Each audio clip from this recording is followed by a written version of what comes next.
The Committee on Homeland Security will come to order. Without objection, the chair may declare the committee in recess at any point. Before we begin today's hearing, I would like to take a moment to recognize the loss of our dear friend to all on this committee, Congressman Donald Payne, Jr. Congressman Payne was a fierce advocate for the people of New Jersey's 10th District. His legacy, along with his father's legacy, will serve as a reminder to us all of what it means to be a true public servant. I really appreciated the time that I got to work with Congressman Payne on the colorectal cancer caucus. He was a fierce fighter against that disease. I now recognize for a moment the Ranking Member Thompson, to honor the life and legacy of Representative Payne. Thank you so much, Mr. Chairman. This morning, we remember the life of Congressman Donald M. Payne, Jr., our colleague and friend. He was a union worker, a toll collector. He literally kept the buses of Essex County, New Jersey, running on time. He was an Essex County freeholder, a Newark City Council member, a city council president. He was a congressman, a statesman, a son, father, brother, and a husband. With a kind heart, a closet full of bow ties, and a wit as sharp as his suits, Congressman Payne brought people together. But he also fought for what he believed in. He gave a voice to the voiceless. He never wavered. He never backed down. While we mourn the loss of our colleague and friend, we know his legacy lives on. Congressman Payne's legacy lives on the work he did in Congress, including right here in this committee, to make every child and every school in America safe.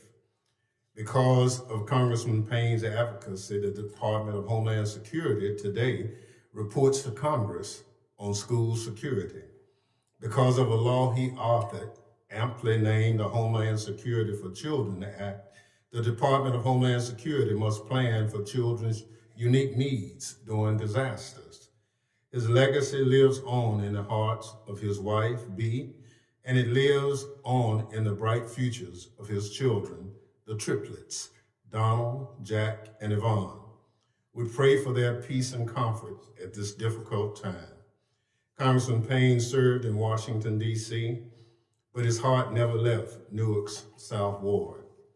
Every moment he spent in the halls of Congress was in service to the people of Newark.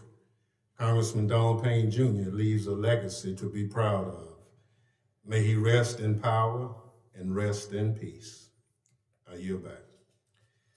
I ask that the members of this committee join me in observing a moment of silence to honor Congressman Payne's memory.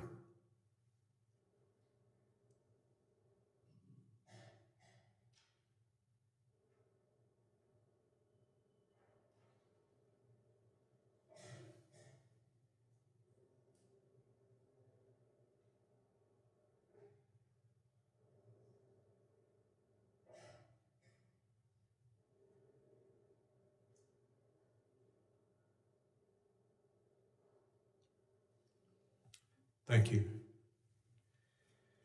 The purpose of our hearing today is to receive testimony from state and local law enforcement officers and the hurdles that their law enforcement agencies face in keeping our communities safe.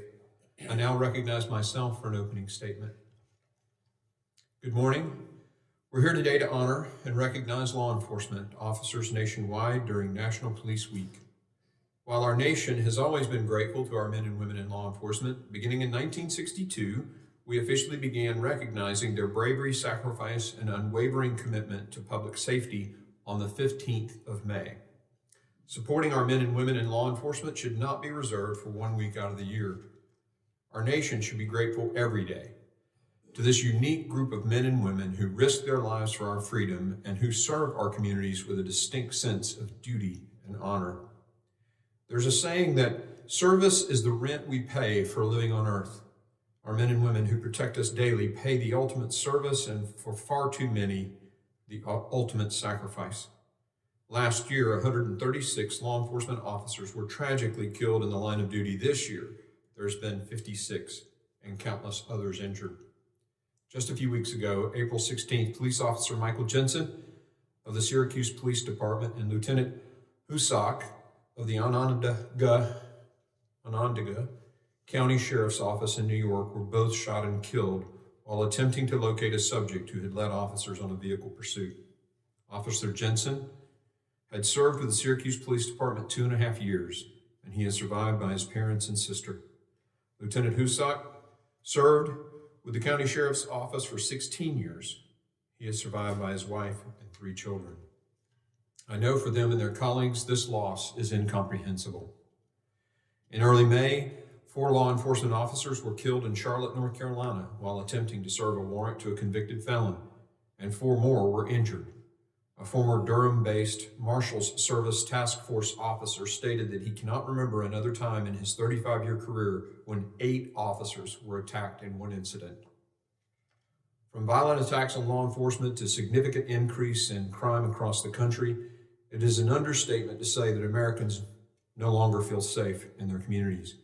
We must provide reassurance to law-abiding citizens by holding lawbreakers accountable and let the level of accountability serve as a deterrence to others. Tough prosecutions, proper sentencing are not only examples of holding criminals accountable for their actions, but they send a message that federal, state, and local jurisdictions will do what is necessary to protect their citizens. Even more important, this action will communicate to our law enforcement officers our appreciation and our commitment to equipping them with the resources required to fulfill their duties. Increasing crime rates and obstacles to prosecuting criminals are challenging enough, but dealing with these difficulties without adequate manpower and funding adds to the burden that law enforcement agencies across the nation are confronting. Law enforcement agencies are not only grappling with unprecedented challenges in recruiting new personnel, but are also contending with attrition rates and budget reductions. These factors hinder law enforcement agencies' ability to fulfill their obligation to safeguard Americans and obstruct police departments nationwide from assessing the necessary resources to enhance their officer training. And so doing, these factors also increase the risk to the men and women of blue or in blue who risk all for us every day. By reducing law enforcement budgets, police departments will face the tough decision of either lowering standards or being unable to fulfill their hiring requirements. This committee plays a critical role in overseeing the Department of Homeland Security, which aims to assist state, local, and tribal and territorial law enforcement agencies in ensuring the safety, security, and resilience of our communities. We continue to focus on ensuring that information is efficiently shared between the federal government and state and local law enforcement agencies to combat the wide variety of threats from criminals and terrorists. Different parts of our country have their own unique challenges when it comes to dealing with crime. It's important that we ensure that DHS is properly supporting both metropolitan and rural communities as they confront these challenges. Today, I hope we can examine the ways that DHS supports these law enforcement agencies and identify new ways to improve. We should all work to ensure that the resources provided by DHS are effective in assisting law enforcement as they work to carry out their important mission. Lastly, it's crucial that as a nation, we regain a sense of appreciation and respect for the men and women in law enforcement who serve our communities and who pay the ultimate sacrifice for our protections. We have a distinguished panel of witnesses to testify about the daily challenges, successes, and strategies their officers encounter in dealing with various issues within their departments and communities. Thank you again to our witnesses for being here this morning, and I look forward to this important discussion. Before I recognize the ranking member for his opening statement, I would like to welcome Mr. Kennedy from New York to Congress and to our committee. I look forward to working with you, and I will say that your addition here takes us to 7 members from New York. I think you're now 21% of this committee, so not sure what that means, but we're glad to have you. And actually, as Raymond, reflects back to the start of this committee and really what started it all. So we're very glad to have you. I now recognize the ranking member, the gentleman from Mississippi, Mr. Thompson, for his opening statement. Thank you, Mr. Chairman. I want to thank our panel of witnesses for being here today and for their service to our country. In honor of National Police Week, I also want to recognize the incredible contributions of law enforcement and honor those brave officers who made the ultimate sacrifice to keep our communities safe. Our nation is forever in their debt. Today, the committee is meeting to examine how Congress can support state and local law enforcement. This is an important question.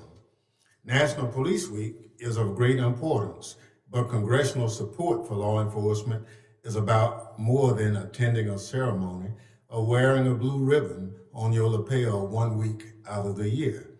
It's about supporting law enforcement, not just where ceremonial words or symbolic gestures, but showing up when it counts and voting for the resources our police officers need every day.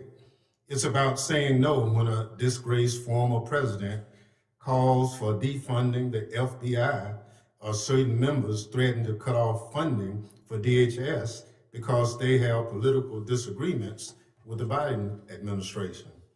It's about keeping dangerous weapons out of the hands of those who would seek to harm our communities, our kids, our houses of worship, our supermarkets, our gathering places, and the police sworn to protect all of us.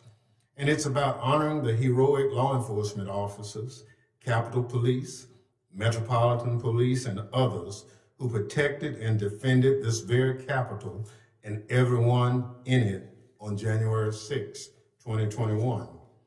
While extreme MAGA Republicans try to cut funding and undermine public trust in law enforcement, Democrats are committed to providing federal, state, local, tribal, and territorial law enforcement with funding and support to keep our communities safe. Democrats have made historic investments in public safety, law enforcement, school security, gun violence prevention, and nonprofit security for churches, synagogues, and schools.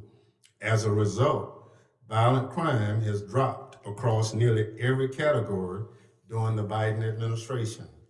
We're proud of doing right by law enforcement, but recognize more remains to be done. I hope to hear from our witnesses today about supporting community policing efforts across the country and how Congress can help fund these critical efforts. I also hope to hear from our witnesses about how we can encourage police forces to recruit more diverse candidates, including people of color and women, because police forces work best when they reflect the communities they serve. Again, I thank the witnesses for joining us today and express my appreciation for all the men and women of law enforcement who serve communities across America with honor and integrity. Be assured that those words have been and will continue to be backed up by action. Before I close, Mr. Chairman, I want to take a moment to welcome, as you did, a new member of our committee, the gentleman from New York, Mr. Kennedy. While we have quite a few New Yorkers serving on this panel, as already been said, Mr. Kennedy is the only one that represents a district in Western New York. His district is located on the U.S.-Canada border and has multiple international crossings, including the Peace Bridge. I know he will be actively engaged on northern borders issues, and we welcome that. Mr. Kennedy also recently chaired the New York State Senate's Transportation Committee, which will be invaluable to his service on this committee's Transportation and Maritime Subcommittee. We welcome him and we wish you well. With that, Mr. Chairman, I yield back. Thank you, sir. Other members of the committee are reminded that opening statements may be submitted for the record. I'm pleased to have an important panel of witnesses before us today, and I ask that our witnesses please rise and raise their right hand.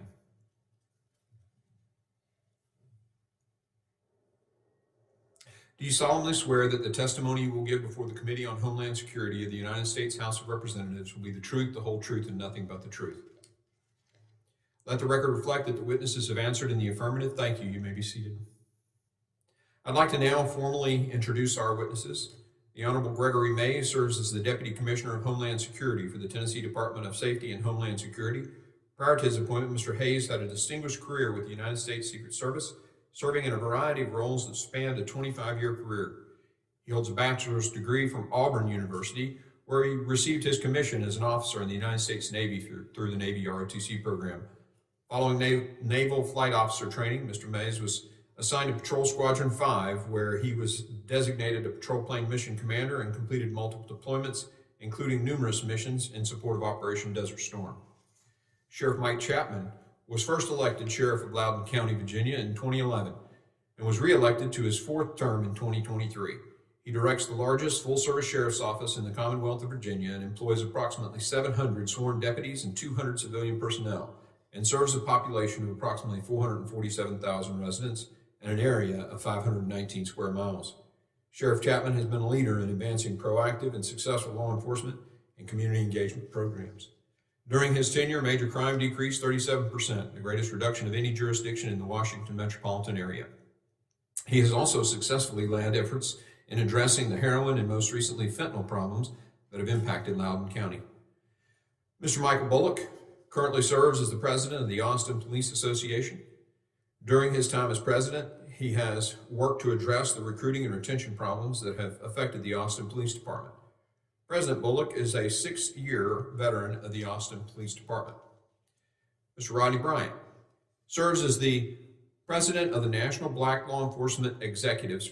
Prior to his work with the National Black Law Enforcement Executives, Mr. Bryant served 34 years in the Atlanta Police Department. During his career, he climbed the ranks, serving as a patrol officer, senior police, sergeant, lieutenant, assistant commander, and major. Highlights of his career include leading the command of the College Football Playoff Championship in 2018 and Super Bowl 53 in 2019. He retired in 2022 as the 25th chief of the department. I thank all the witnesses for being here today, and I now recognize Deputy Commissioner Mays for 5 minutes to summarize his opening statement. Thank you, Chairman Green and Ranking Member Thompson, for holding this hearing and for the invitation to testify with my fellow law enforcement leaders on some of the critical law enforcement and security issues facing the American homeland. The Tennessee Office of Homeland Security is a law enforcement agency with statewide jurisdiction. Our primary mission is to investigate threats to life, threats to our schools, to protect our state's critical infrastructure and major events, and to work with our federal, state, and local partners to prepare for and mitigate any threat to our state. Our department's overall mission is to serve, secure, and protect the people of Tennessee. And we set about every day to accomplish that mission. As we gather here today during National Police Week to honor the fallen police officers across our nation, it's also a time for us to discuss or to focus on the challenges faced by local law enforcement and the threats to our homeland. My testimony will focus on 3 areas to highlight some successes and challenges, and I thank you again for the opportunity to be here. I would like to start with security in our schools. On March 27th, 2023, Nashville was rocked by a shooting at the Covenant School. 3 children and 3 adults lost their lives, in addition to the shooter, who was killed by police while she was still shooting at arriving officers from a second-story window of the school. This shooting, so close to home, further steeled our resolve to do everything we can to prevent something similar from happening again. We approach school security in Tennessee by focusing on 3 main areas: physical security, door locks, etc. Sometimes the simple solutions are the best. Secondly, we must have proper response and training so that our officers respond properly, just as the Metro Nashville Police Department did at the Covenant shooting.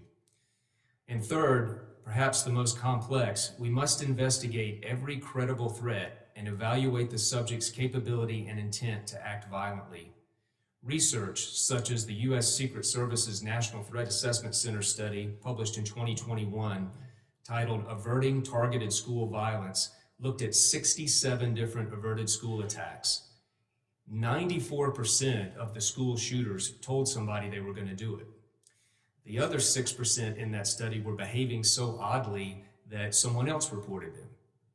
So we can take away from that in all cases, we, the collective community, need to have our ears turned and be listening and then respond when threats come to our schools. We encourage this type of reporting, and the Tennessee Office of Homeland Security operates a 24/7 threat desk.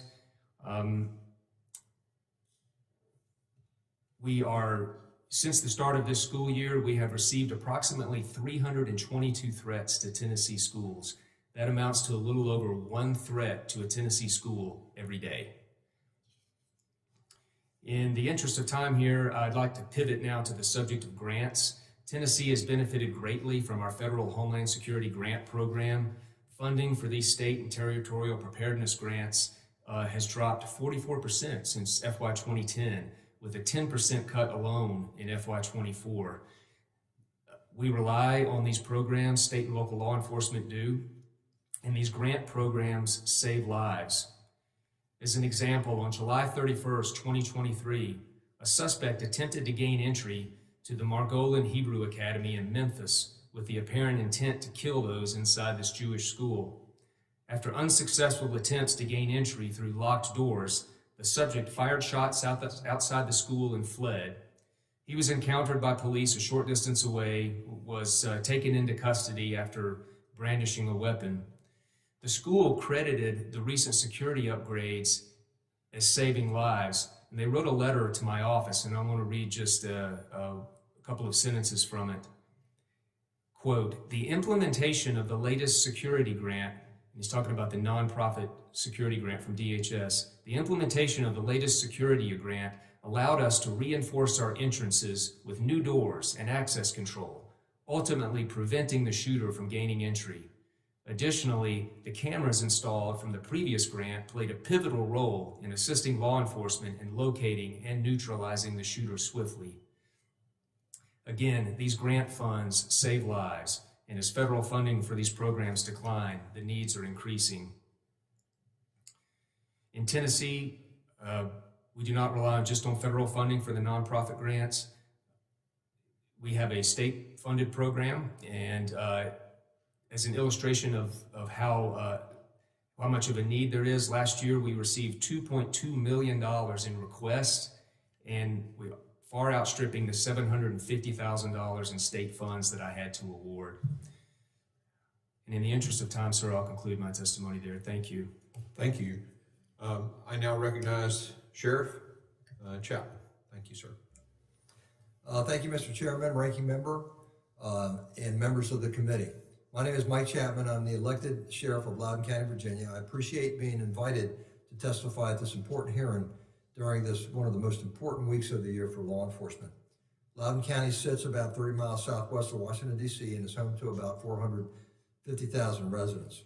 I am in my 46th year of law enforcement, having served as a police officer and detective in Maryland, 23 years as a Drug Enforcement Administration as a special agent from coast to coast and in 3 foreign assignments, and over 12 years as an elected sheriff of Virginia's largest full-service sheriff's office, employing close to 900. Prior to being elected sheriff, I served 3 years as a law enforcement subject matter expert with Booz Allen. I bring firsthand knowledge of police work, federal experience, and private sector perspective, and the complexities associated with the elected office of sheriff. I'm here today on behalf of the National Sheriff's Association and serve as its chair for Homeland Security and on its board of directors. I'd like to address today's hearing, standing strong with the thin blue line, how Congress can support state and local law enforcement. Historically and currently, law enforcement collaborates well together, regardless if it is the sheriff's office or police department. When national law enforcement organizations collectively present their concerns and positions, whether in support or opposition to legislation, Congress needs to listen. Congress's decision can significantly impede law enforcement service performance, investigations, or even recruiting. Supplying grant money or funding is not the cure-all. Backing from Congress in all aspects is essential. This is National Police Week as America honors the day-to-day service and sacrifice of our law enforcement community. And on this day, Peace Officer Memorial Day, we honor those who have given their lives in the line of duty. This year, we have already witnessed 58 line of duty deaths among law enforcement officers, with 23 of those by gunfire. Our job is dangerous, and we need to help and serve and protect our communities and ourselves. We ask that you recognize how law enforcement has and continues to raise the bar. The progress that I have witnessed since I was hired to be a police officer back in 1978, when it comes to training, professionalism, innovation, and best practices, is nothing short of amazing. It is important that you recognize the progress and publicly show your support for our profession. It is also important that you listen so that you can help us do our jobs better. Let's start with intelligence gathering and police response. Currently, there are 80 state or locally run fusion centers in 50 states and U.S. territories. They receive federal grant funding, which accounts for about 1/3 of the cost of operation. There is also federal, state, and local coordination through 6 strategically placed regional information systems, RIS, centers across the U.S. Considering that local law enforcement are the boots on the ground, it is critical that federal information flows quickly in our direction, even if the information is incomplete. The responsibility for this communication and coordination primarily falls under the Department of Homeland Security, Intelligence and Analysis, INA, and is the only federal entity that is statutorily required to coordinate Homeland Security threat information sharing with state and local law enforcement governments throughout fusion centers. Congress should ensure that INA is equipped and empowered to carry out that mission effectively. In Loudoun County, I experienced a personal case study with DHS regarding poor communication, both laterally and with other federal agencies and onward to state and local agencies. In February of 2022, I was made aware of some 1,000 evacuees from Afghanistan that would be arriving in Loudoun County in 2 weeks as part of Operation Allies Welcome, following the U.S. withdrawal from Afghanistan. This would be the first wave during a 6-month period, all to be located at the National Conference Center dorm-style living facility in the suburban residential area of our county next to a middle and a high school. I immediately reached out to the DHS's Chief of Staff for additional information and to question their lack of notification earlier to local enforcement and our public safety partners. We needed to know how well the evacuees were vetted, if the local hospital had been contacted, if school personnel and community members living within walking distance in that community were notified, if any houses of worship had been contacted, if language capability services had been retained, and how security would be conducted. Unfortunately, none of these concerns had been addressed. DHS subsequently postponed the resettlement for 2 weeks, still not addressing these issues. I alerted the public and organized a community stakeholders meeting, including dozens of agencies, which led to specific assignments in a community forum that, for the most part, alleviated the apprehension of this to the community. Our local initiative made a huge difference. For the next 6 months, potential chaos was averted and there were no major public safety incidents. This extraordinary effort, however, would not have been necessary had DHS communicated an organized plan. We hope that this will improve in the future. Today, we face a new set of challenges on many of our college campuses and cities over matters regarding the Middle East. It is critical that we receive timely information from DHS to get ahead of the curve. We need your help. We need your backing. We need improved communication from DHS to our local officers and deputies. Thank you again for holding this hearing and for listening. Thank you, Sheriff Chapman, and I now recognize Mr. Bullock for 5 minutes to summarize his opening statement. Chairman Green, members of the committee, thank you for the opportunity to testify before you today.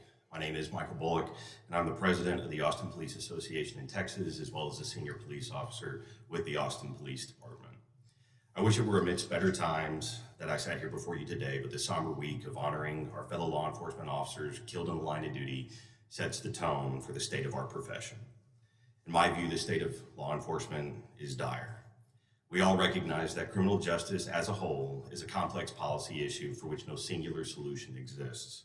But if we continue to do nothing, the sense of lawlessness being perpetuated in urban city centers and across the country will only get worse. Austin is the 10th largest city in the United States with 1 million people living in the capital of Texas. Despite this, we don't even make the top 25 list when it comes to staffing. We are 700 officers short of where studies done by the city of Austin have shown we need to be. Our staffing issues can be linked to a few key events, though our struggles are shared by agencies all across the country. In 2017, the Austin City Council unanimously voted against a contract with the Austin Police Association, which governs the wages, benefits, and working conditions of the men and women of the Austin Police Department. As a result, beginning in 2018, we have had more officers leave our department each year than have joined. Compounding this problem in 2020 was when our city leaders defunded our department by $150 million, cut 150 authorized positions, and canceled cadet classes, all for the sake of political posturing. Our staffing has been in a free fall that's led us to a vacancy rate of over 30%. Little surprise then that after these decisions and an exodus from the department began, that a year later, our number of homicides nearly doubled. The last 3 years have been the highest homicide numbers in Austin's history. Though we are not a border city, the impact of immigration policies is felt by us as well. Our city has asked for help from the Texas State Troopers who came for a time and had a notable impact on crime by increasing patrol presence. But due to the ongoing border crisis, they were called away to help secure the Texas border and no longer able to help us in Austin. As a result, in May of 2023, teenagers shot and killed a man in Southeast Austin when attempting to rob him. The reason they gave for this heinous crime was they knew state troopers had left Austin and they decided to start committing crime again. Adding additional layers of complexity to this issue is a lackadaisical attitude towards holding criminals accountable by judges and prosecutors, while at the same time seeing those same prosecutors target officers, which in turn has encouraged criminals to be increasingly violent towards law enforcement. Over these same time periods, we've seen a myriad of critical incidents take place. Austin has dealt with a serial bomber planting improvised explosive devices all across our city, killing our residents. We've had numerous mass shootings, including one breaking out during one of our largest festivals that draws people from all across the country to visit our city. And most notably on our minds is an incident that took the life of one of our own. On November 11th, 2023, in the early morning hours, our APD SWAT team was called to a residence in Southeast Austin where an armed subject was barricaded inside the residence, had already stabbed one of his family members with 2 more held hostage inside. And he had shot at officers when they had initially responded. Fearing for the lives of others inside the residence and knowing this vile suspect had already attempted to kill one of his own family members and willingly shot at our fellow law enforcement officers, our SWAT team went through the door to try and save lives. After going in, they were met by a hellacious barrage of gunfire from the suspect, who was well armed and wearing body armor. While the suspect was ultimately killed, it came at a high price.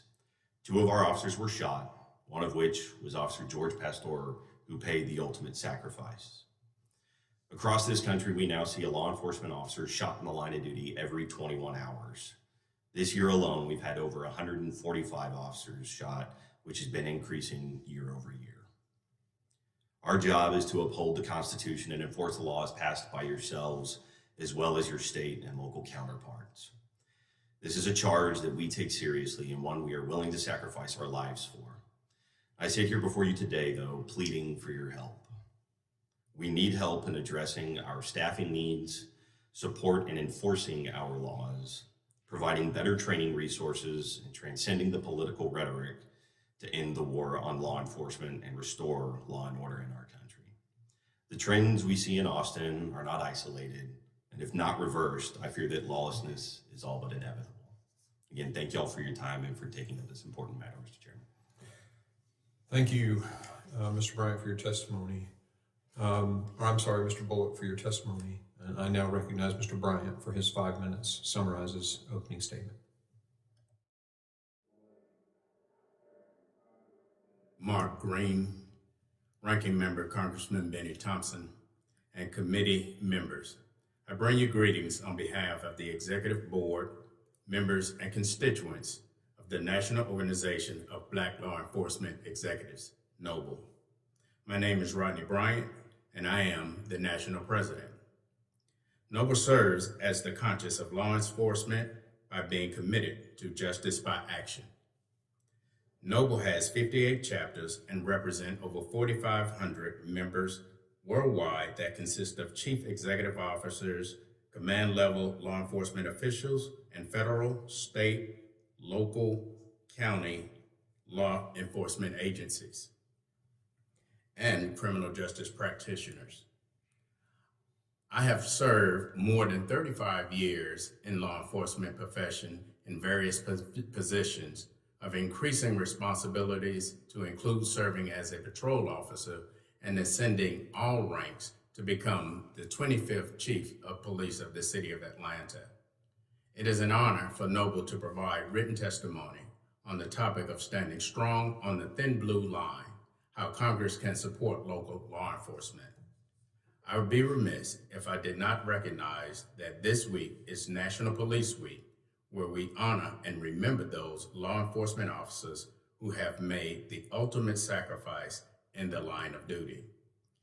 In 2023, approximately 136 officers died in the line of duty, representing a 40% reduction compared to 2022. However, one officer is one too many. Noble will continue to stand vigilant and in solidarity with law enforcement in an effort to reduce the statistics. We invite Congress to join us in this noble pursuit. On April 29th, our nation experienced the deadliest attack against U.S. law enforcement officers since 2016. An AR-15 semi-automatic rifle and a .40 caliber handgun were deployed in Charlotte, North Carolina, shooting that result in 4 law enforcement officers being killed and wounding 4 others. I extend heartfelt prayers and condolences to the officers, families, agencies, and affected communities. Noble is very concerned about the level of gun violence in the United States, and specifically the correlation between violence and the proliferation of assault weapons and high-capacity ammunition magazine. It is our organization's opinion that violence, particularly gun violence, is a public health issue. And with all public health issues, it demands a comprehensive, non-judgmental, pragmatic, evidence-based approach to saving lives and reducing injuries. A positive step toward addressing the level of gun violence in our nation has taken with the passage of the bipartisan Safer Communities Act. Noble supported this legislation. The bill combined gun safety legislation with mental health and school security resources. We at Noble recommend that in addition to the bipartisan Safer Communities Act, that Congress, the law enforcement profession, and communities across this nation work to secure the passage of bipartisan legislation that at minimum will address the following: mandate universal background checks, assault weapons, ban high-capacity magazines, and mandate safe gun storage. It is Noble's belief, and many in our profession, that the continued relaxation of gun laws poses a real danger to the law enforcement officers and the community. It is my opinion that the law enforcement profession is in need of comprehensive federal legislation such as the George Floyd Justice and Policing Act. Noble did support the Biden administration executive orders on advancing effective, accountable policing and criminal justice practice to enhance public trust and public safety. There are key elements in the order that we feel are responsible and actionable, such as accountability, workforce support, use of force, and resources support for mental health and behavioral health services. Our organization recommends to Congress a bipartisan effort to find common ground on a very basic constitutional right within the 14th Amendment, equal protection under the law. For many parts of our societies, citizens have not felt equally protected by key American Constitution law enforcement. In many communities of color, the first names of unarmed citizens that were killed by officers who took an oath to protect and serve resonate today and for generations to come.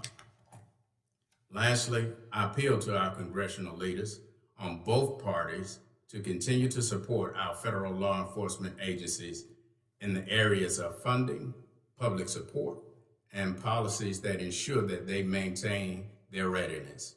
It is critical that federal law enforcement resources are available to support state, local, county, tribal law enforcement agencies. There must be a unified congressional understanding of the importance of ensuring homeland security for our nation, which equates to strengthening all levels of public safety. On behalf of the National Organization of Law Enforcement Executives, I thank you for supporting our profession and our ability to maintain public safety. Our members stand ready to meet the needs of our communities and nation. Thank you again for this opportunity to provide testimony. Thank you, Mr. Bryant. Members will be recognized by order of seniority for their 5 minutes of questioning. An additional round of questioning may be called after all members have been recognized. I now recognize myself for 5 minutes of questioning. First, I'd like to start with Mr. Mays. You mentioned, I think, 3 sort of avenues of approach, or so to speak, to use a military term, through which you guys are working on school safety, and you talk specifically about response and training. Can you describe some of the training that you're talking about and the net effect, and where DHS and the federal government are assisting in that area? Thank you, Mr. Chairman, for the question. We learned as a nation, we learned after the Uvalde, Texas school shooting what a bad response looked like, and we know from these shootings that the law enforcement needs to respond and go into the school immediately and stop the killing. Right? We saw in Nashville at the Covenant School shooting, the Metropolitan Nashville Police Department officers went in immediately. And it was interesting for me to find out that most of those officers did not know each other and had never trained together, but yet their training in the police department under Chief Drake's leadership was so good that if you watch the body camera video, it looks like they train together every day. So training works, and the procedures that need to be in place are now pretty universal through a system called ALERT. It's a active shooter response type training. School resource officers are trained in this. Police officers are trained. Homeland Security agents in Tennessee are trained in this response. We believe that that's a key part of school security, but much more important, I think, or just as important as the response, is not waiting until the danger is at the doorstep. We, as I stated in my written testimony about the averted school attack study, we hear a lot of information about a planned school attack. We must go out and confront that threat and determine whether there is capability and intent before it ends up on the doorstep of the school. Let's see, recently came to the state and did a little bit of training. Was that helpful? Do you know about their trip to Tennessee and what they did? I do not, Mr. Chairman. I'm not familiar with that particular trip. I think they may have worked with THP on that. Thank you.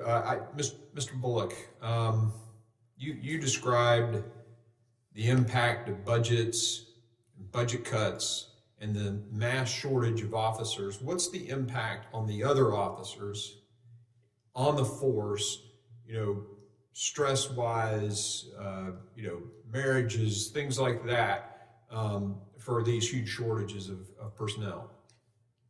It takes a tremendous mental toll on officers.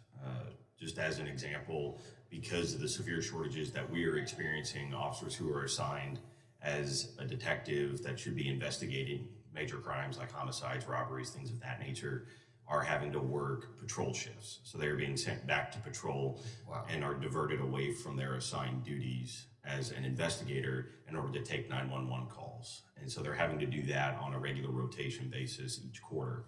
So that does have a significant impact, as you mentioned, on mental health. It has an impact on family life. It adds another layer of unpredictability to an already unpredictable job. So we do see an increase in officers who may have issues at home that may deal with, alcohol use, a variety of other things that come as a result of increased stress. What about the rhetoric, sort of that there's been? It's died down a little bit, but over maybe a year or two ago, this whole defund the police thing. How has that impacted morale of the force now at the as we'd say in the Army soldier level, but at the officer level? Yes, as you put, kind of for the boots on the ground, it has a pretty devastating impact as well, because you feel like you are not valued for what you're being asked. You're asked to be willing to give of your life in the defense of others, and those who are responsible for providing resources to do the job you're being asked to do are seemingly pushing you to an invaluable role.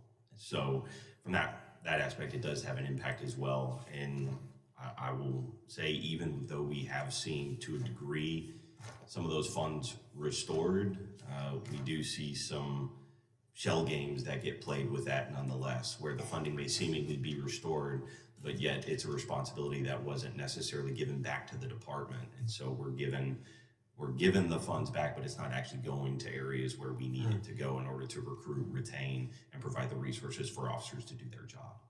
Thank you. I now yield, and I recognize the ranking member for 5 minutes of questioning. Thank you so much, Mr. Chairman. One of the questions, comments that ran through everyone's opening statement was the threat of violence that occurs in this country. And most of those threats have occurred with the use of firearms. Some of us advocate universal background checks for people who own guns. I'm a hunter. I try to get in the woods every chance I get, and every now and then I get lucky and bring something home. But I don't have a problem with whatever the requirements are to own that gun. So, you know, I'm a law-abiding gun owner. So I'd like to ask each witness their position on universal background checks to be able to purchase a gun. Mr. Mays? Thank you, Ranking Member Thompson, for the question. Whether it's background checks or extreme risk protection orders, whatever may be necessary, we would like to keep guns out of the hands of people who shouldn't have them. I've spent my career both in state law enforcement and as a Secret Service agent encountering people who are suffering from mental illness, people who are homicidal, people who are delusional, and they have guns. And we have very little tools available to take the weapon away. I'm not too worried about law-abiding citizens like yourself who go hunting. Sure. It's people who are of limited capacity or have bad intentions, and this is where the mental health piece and the law enforcement piece need to work better together. I've encountered people over my career who are admitting to me that they're mentally ill and depressed, and he's holding a pistol in his hand. And I have to call his dad to come up and try to talk the guy out of the pistol to give it to his dad because I have no way to take it away from him. These are the kind of challenges I have. I understand, and let me just say that what we did for the federal people in DHS, we passed a specific piece of legislation to help with the mental health of those people because we talked to the family members and other people who are distressed. Sheriff, can you address that? I have a large agreement with my colleague here. I think the biggest problem isn't so much it's the people that are criminals that get the guns, and they don't necessarily get them, purchase them properly and the way they should, and with the background checks. We do have background checks, obviously, in the Commonwealth of Virginia, but I'd have to know the details, quite frankly, of exactly what you mean by universal background check. I think a lot of that's already done within the Commonwealth of Virginia, but my biggest concern is the fact that a lot of these weapons are stolen. They're stolen or used in crimes, and so you can do whatever you want. The fact of the matter is, I think we've got to hold these people accountable that use guns in crimes and prosecute them to the fullest extent of the law, rather than constantly trying to change laws that are really only going to impact the honest citizen buying a gun. So, Well, Sheriff, we won't debate it, but an honest citizen can get a gun. Right. And I'm just saying that if there's a dishonest citizen, and it may be 5%, 2%, that's one of those steps we can do to mitigate that. Mr. Bullock? I'd like to hit on what Sheriff just said, which is a large part of what we deal with is stolen firearms. I certainly understand the question about universal background checks. Coming from Texas, we definitely like our guns as well. I think that efforts are probably best spent in holding people accountable that are breaking the law very actively, including people that are knowingly using stolen firearms. Thank you very much. Mr. Bryant? Likewise, many of my colleagues, I think that universal background checks will assist us in the issues that we're seeing. In many instances, with the level of proliferation of guns that we're seeing on our streets, any aspect that can allow us to minimize what we're seeing will be beneficial, not just to the citizens, but to the law enforcement officers as well. Thank you very much. One more question. On January 6th, thousands of angry supporters who whipped into a frenzy by the former president marched on the White House to the Capitol, where they broke a police barricade, smashed windows, and assaulted police officers in an attempt to obstruct the democratic process. Over 140 officers protecting the Capitol were injured that day. 5 police officers died in the days and weeks following. Mr. Mays, do you agree that this violence against police officers was unjustified? Absolutely. Thank you. Sheriff? Any violence against police officers doing their job should not be allowed in any sense of the word. So I agree that anybody that does that should be fully prosecuted. Mr. Bullock? Take the same stance. Anyone that commits violence towards law enforcement should not be tolerated. Mr. Bryant? I agree that any violence against police officers lawfully doing their job should not be tolerated. Thank you. Yield back, Mr. Chair. Gentleman yields. I now recognize the gentleman from Mississippi and the vice chair of the committee, Mr. Guest, for 5 minutes of questioning. Thank you, Mr. Chairman. To our witnesses, thank you for being with us this morning. Chief Bryant, before we begin, I was wondering if you could give the committee an update, if you have any, on the 3 officers in Atlanta who were shot over the weekend. Absolutely. Thank you so much for inquiring. All 3 are in recovery. I spoke to the chief immediately after that incident occurred. He has continued to update me as a courtesy to inform me that they are improving. Thank you so much for asking. And if you will please send along to those officers and the members of that department that our thoughts and prayers are with them during their period of recovery, and they will particularly be remembered this week. As we look at the headlines, I pulled some very brief headlines in preparation for today's hearing. I put in the search engine, officer involved shooting. One came up 3 a.m. this morning. New Mexico State Police and Roswell Police Department investigating an officer involved shooting that left a Roswell police officer injured. Headline from May the 12th. Police identify a man shot dead by law enforcement after opening fire in Amazon warehouse. The article says West Jefferson police have identified a man killed by police Sunday. The gunman was fatally shot by law enforcement after he shot a Columbus police officer. Also a headline from May the 12th. Euclid police officer dead after ambush shooting. The first paragraph said a first-year Euclid police officer in his 20s was shot dead Saturday night in what authorities described as an ambush after officers responded to a disturbance on East 211th Street. We referenced and just spoke of the 3 Atlanta police officers who were shot and injured this weekend as they respond to a call involving an armed gunman.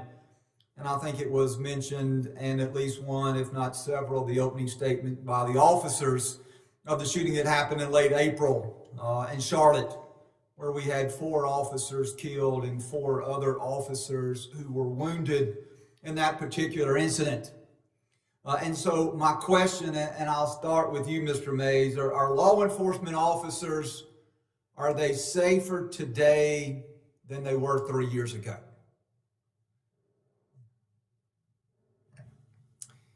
Thank you for the question.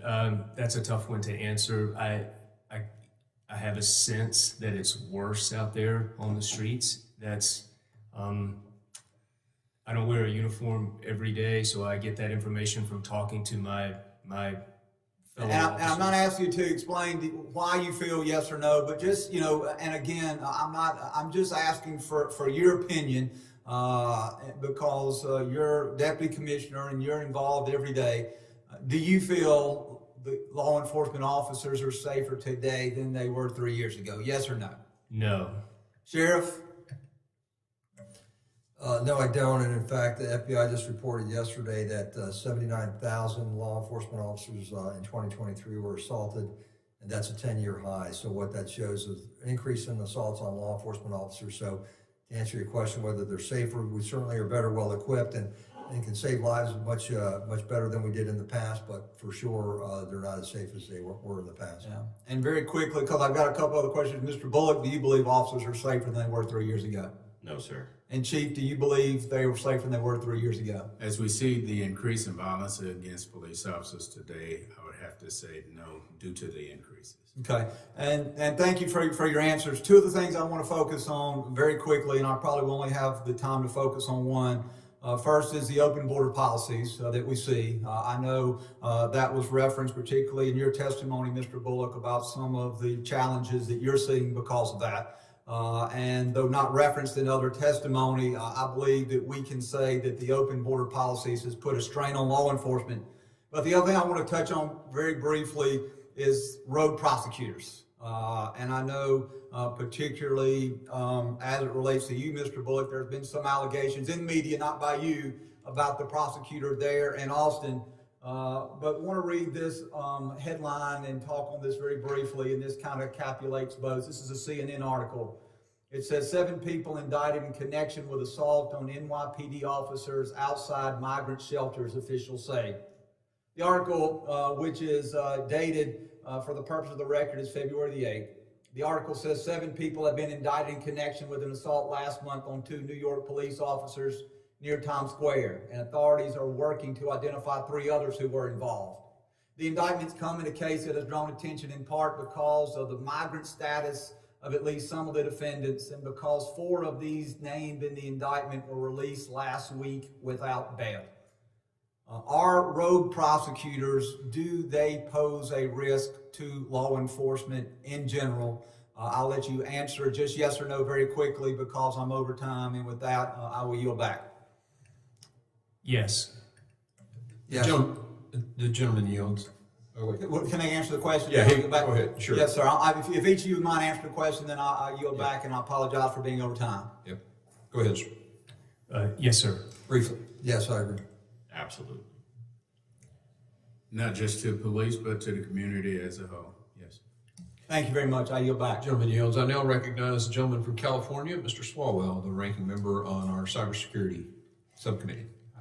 Police Week's always a bittersweet week in Washington, D.C.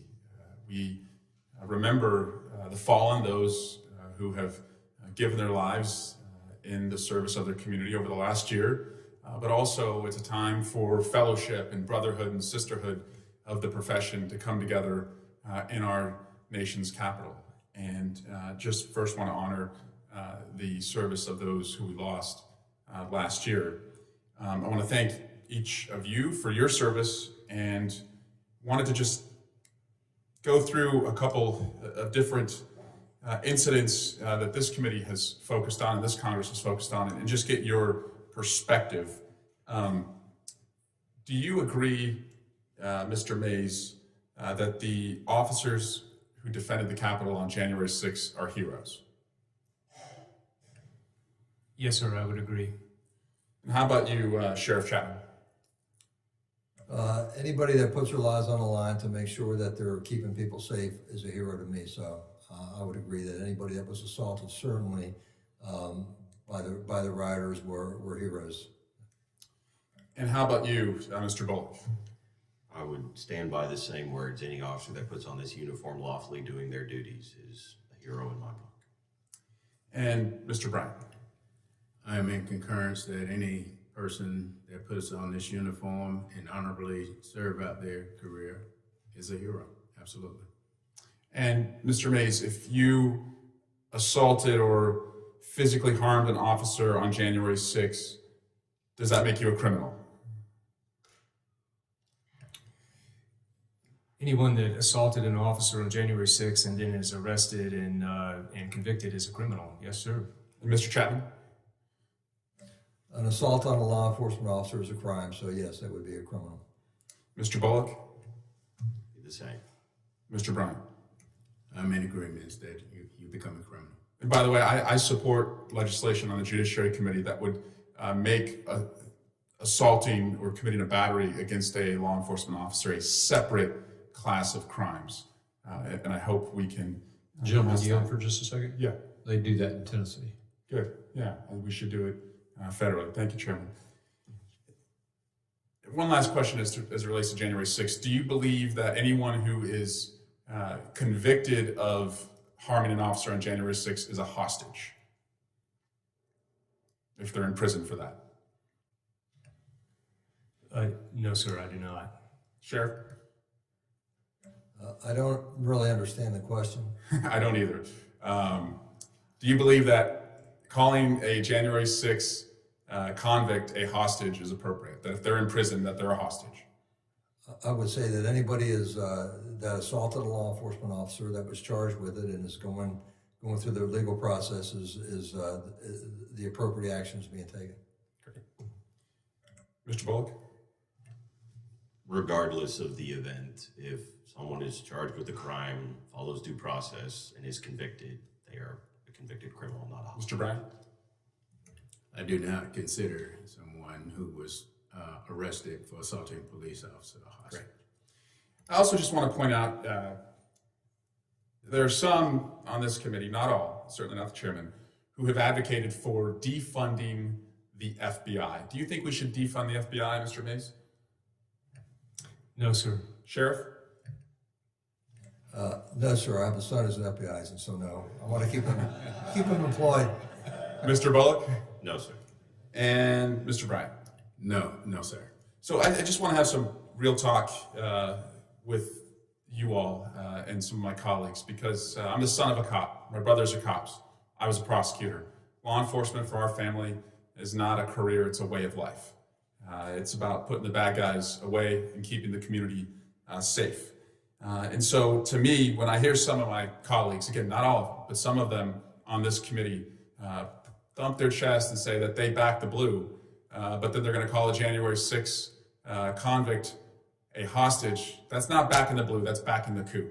And when some of them say that they back the blue, but the second the blue raids the house of their preferred candidate for president, that's not backing the blue, that's backing a fool. And so I'm all about supporting law enforcement and honoring them during Police Week, but we got to be consistent. Police don't give a rip about politics. They just want to serve the community. They want to be independent and free of politics, and we should back them every time they do their job, expect the highest amount of accountability, but not just expect them to wear red team, blue team when it suits them. And I yield back. Gentlemen, yields, I now recognize Mr. Jimenez, the gentleman from Miami, Florida, for 5 minutes questioning. Thank you very much. And you know, most of you probably know that I was a firefighter for the city of Miami, but probably most of you don't know that I was a special officer, actually served on the SWAT team of the city of Miami Police Department. So while I rode a red fire truck, I also, every once in a while, especially during certain difficult times, I also rode with the police department. And so I honor the four of you for your service in public safety and the police department. When I was the mayor of Miami-Dade, I was also the sheriff of Miami-Dade. And one of the things that I did was after the incident in Paris, France, I mandated that all my officers, patrol officers, etc., would be equipped with AR-15s and enhanced body armor. Is that something which is normal in the United States? And do you think that we should protect our police officers, more?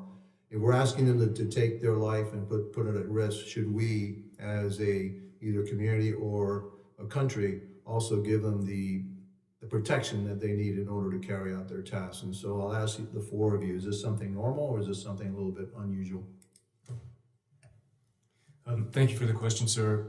Protecting law enforcement officers is essential, and that comes in the form of equipment, including the body armor, the rifles, all the weapons, the radios, less than lethal force methods, everything they need, and it also includes the training.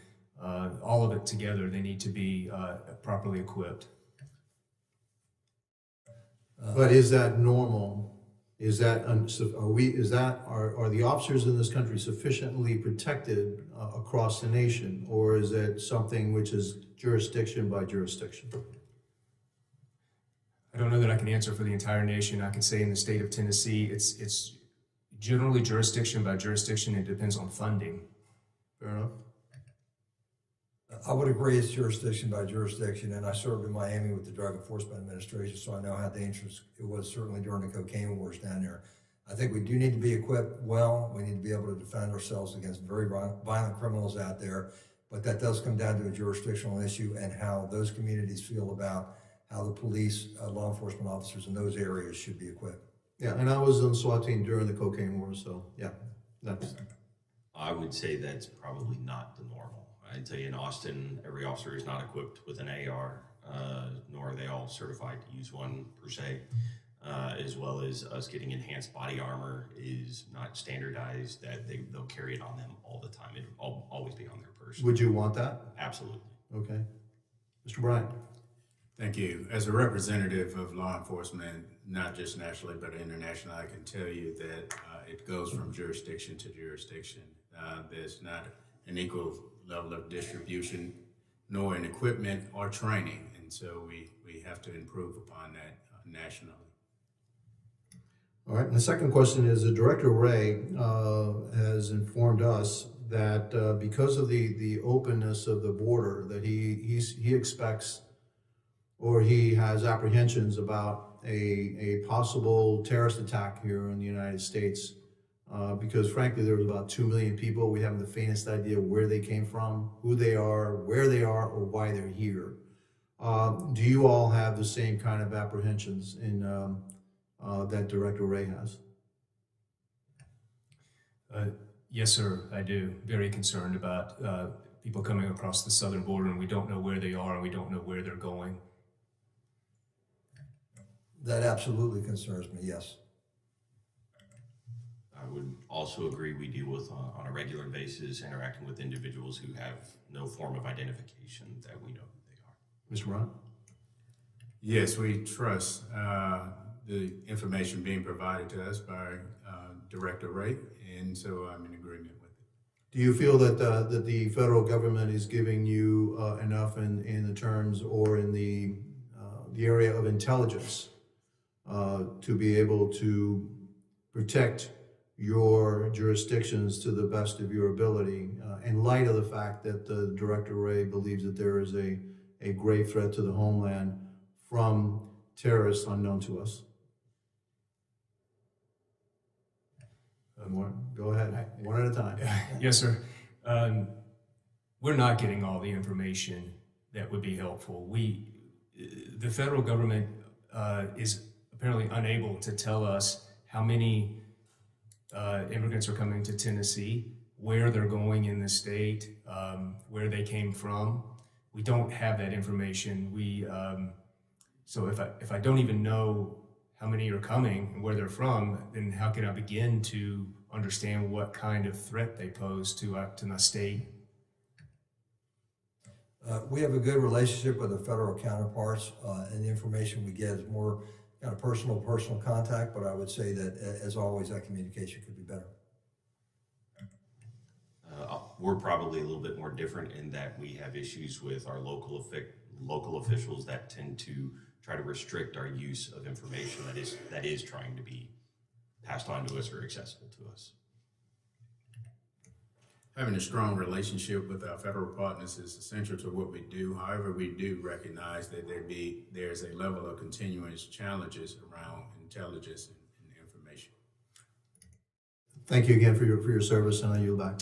Gentleman yields. I now recognize Mr. Ivey, the gentleman from Maryland, for his 5 minutes. Thank you, Mr. Chairman.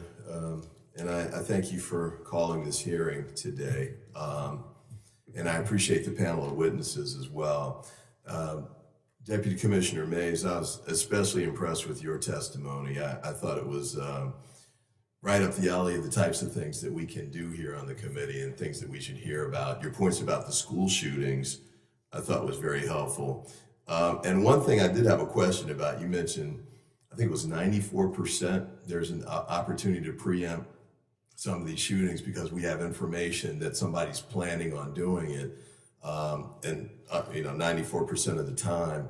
I wonder if you could elaborate a bit on things that you think we could do, especially here in Congress, to help address that. Thank you for that question. Those study numbers are compelling, and the INTAC, the National Threat Assessment Center study that I referenced in my written testimony, is not the only one. There are multiple studies, and again, they tell us that most attacks on schools, targeted violence, as it were, there's a pathway to violence, and if we can get involved and get the shooter off that pathway to violence, we have a chance at stopping something from happening. Unfortunately, there's no real shortcut. It's a roll up your sleeves and get out there and talk to the person and intervention. It's a multidisciplinary team approach. I think certainly the United States Congress could help by more funding for those type of programs. Just last year in Tennessee, the multidisciplinary threat assessment approach in each school prior to last year was it was permissive but not required. A new state law has made that a mandate, and so part of the governor's initiative to put a Homeland Security agent in each of Tennessee's 95 counties is specifically to help coordinate that multidisciplinary approach which is needed.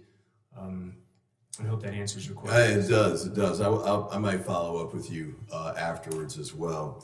And I did want to, actually I forgot to welcome our new member, Representative Kennedy from New York. And I take the chairman's point that we're close to having a quorum for New York delegation meetings here on the committee, but certainly welcome you. I did want to make a point too, with you, Mr. Chairman, and my colleagues here.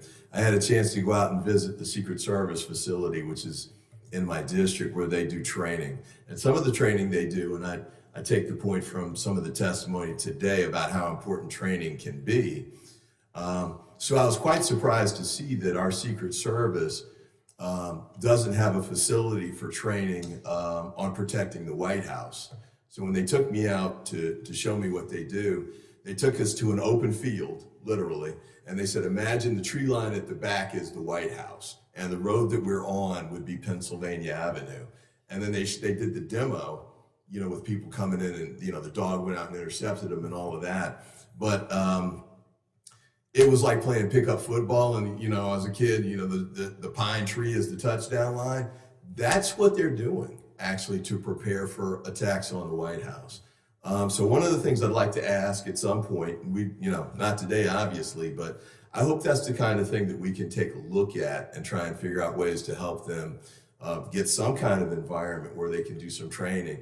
The best they can do right now is Tyler Perry built a mock White House for a movie or something back. So they fly him down there and use this mock White House, which obviously isn't the same thing as the real thing, and certainly wouldn't be the kind of place that you'd want to do training to protect the President of the United States and the family.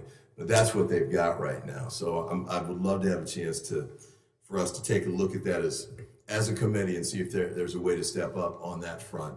And then finally, let me end with this, National Police Week. And I thank the chairman again for holding a hearing on the topic. I thank all of you for the service that you provide, the risks that you've taken, the sacrifices that you and your families have made, and for police officers around the country and their families as well. I was a local prosecutor. I first got elected in 2002. Before I took office, 2 police officers were gunned down trying to serve a warrant for a mental health issue. And it was in the guy's parents' house. They didn't know that he had a firearm. So there's a guns issue, there's a mental health issue. I think all those are the kinds of things we need to talk about more as we move through these. But thank you to you and law enforcement officers around the country for the sacrifices you make and the work that you do to protect the country and our communities. And with that, I yield back. The gentleman yields. Sounds like a rock drill, doesn't it, Mr. Crane? Yeah. I now recognize Mr. Gonzalez, a gentleman from Texas, for his 5 minutes of questioning.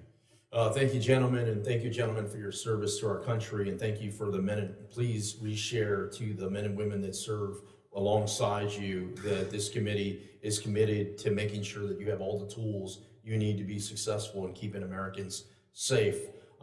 In particular, I want to thank Mr. Bullock.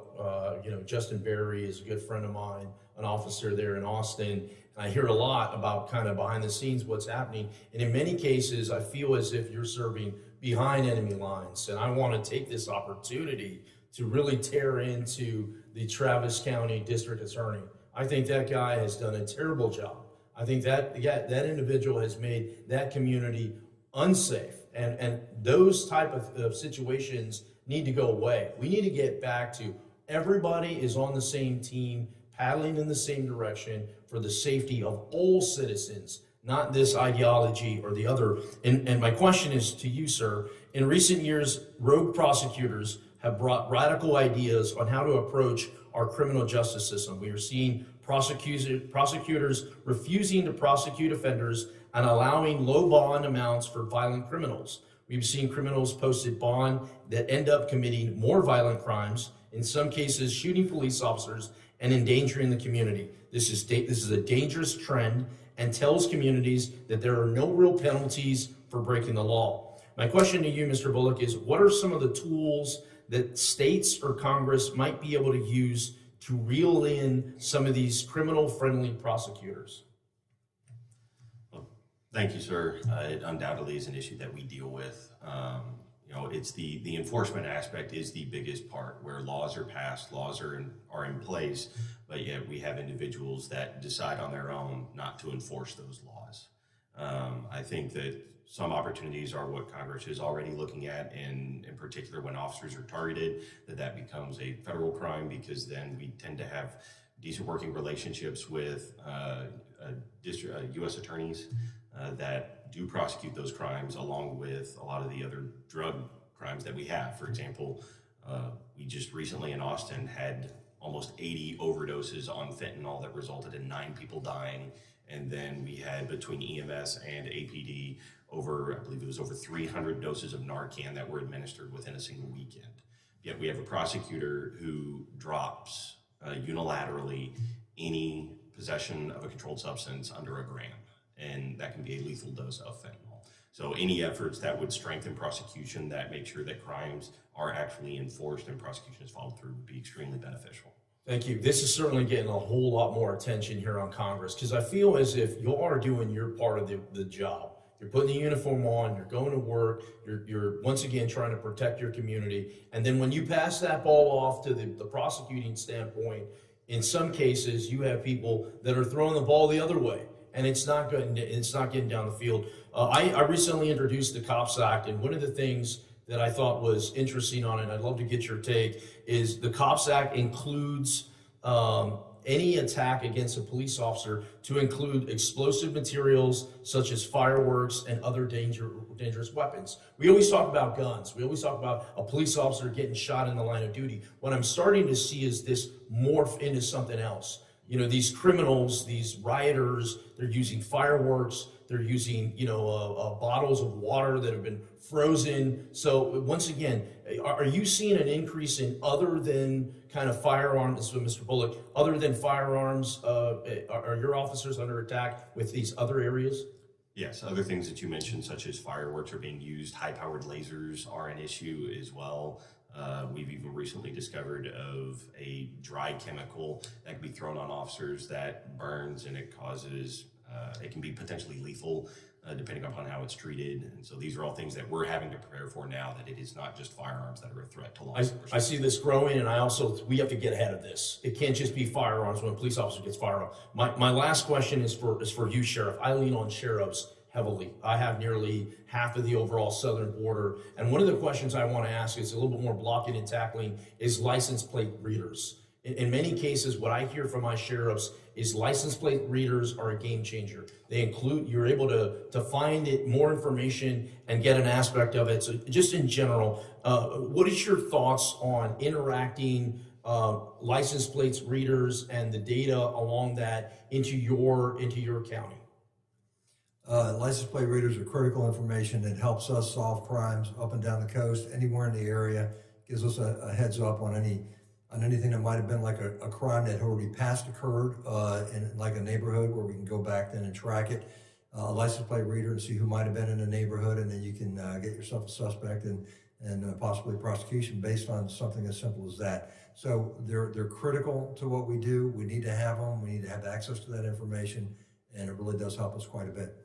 Thank you, Sheriff, and I yield back, Chairman. The gentleman yields. I now recognize Mr. Garcia for his 5 minutes of motion. Thank you, Mr. Chairman. I want to thank all of you for your service as well. I was mayor of Long Beach before I got to Congress for the last 8 years, and so I worked with our police department, obviously very closely. I'm really proud of the men and women that serve in Long Beach and police departments across the country. I also want to thank them for working in those 8 years to focus on also issues that I believe made the Long Beach Police Department focus on issues around diversity, around equity, around community policing, and other initiatives that really made, I think, our police department inclusive of the community. Now, we know that law enforcement and keeping people safe shouldn't be a partisan issue. I hope people understand that when we talk about supporting the police, we need to follow through on that support in Congress through real actions, not just partisan messaging bills. And police officers actually need the tools to do their jobs. They need training, they need technology. And of course, we need to make sure that we can hire and recruit talented people into our police departments. That also includes and means federal funding. Now, Mr. Bryant, would it support state and local law enforcement to actually defund federal support programs for community policing? Absolutely not. Many of our agency work together within a type of ecosystem that we are relying upon one another. And so any defunding of our federal agencies will have a significant impact on our local enforcement agencies as well, as we typically have TFOs and part of those. Thank you, sir. I'm assuming you're familiar with the COPS federal funding program as well, which, as we all know, if you ask any police department across the country, particularly those in urban large cities, they're critical for our police departments. 80% of the majority have signed on to a budget which actually eliminates and reduces funding for our COPS federal program for police departments. I think it's really important that we keep that funding and that we support law enforcement across the country in places like Long Beach and across America. Now, Mr. Bryan, I also wanted to show you this graph because I think it's really important.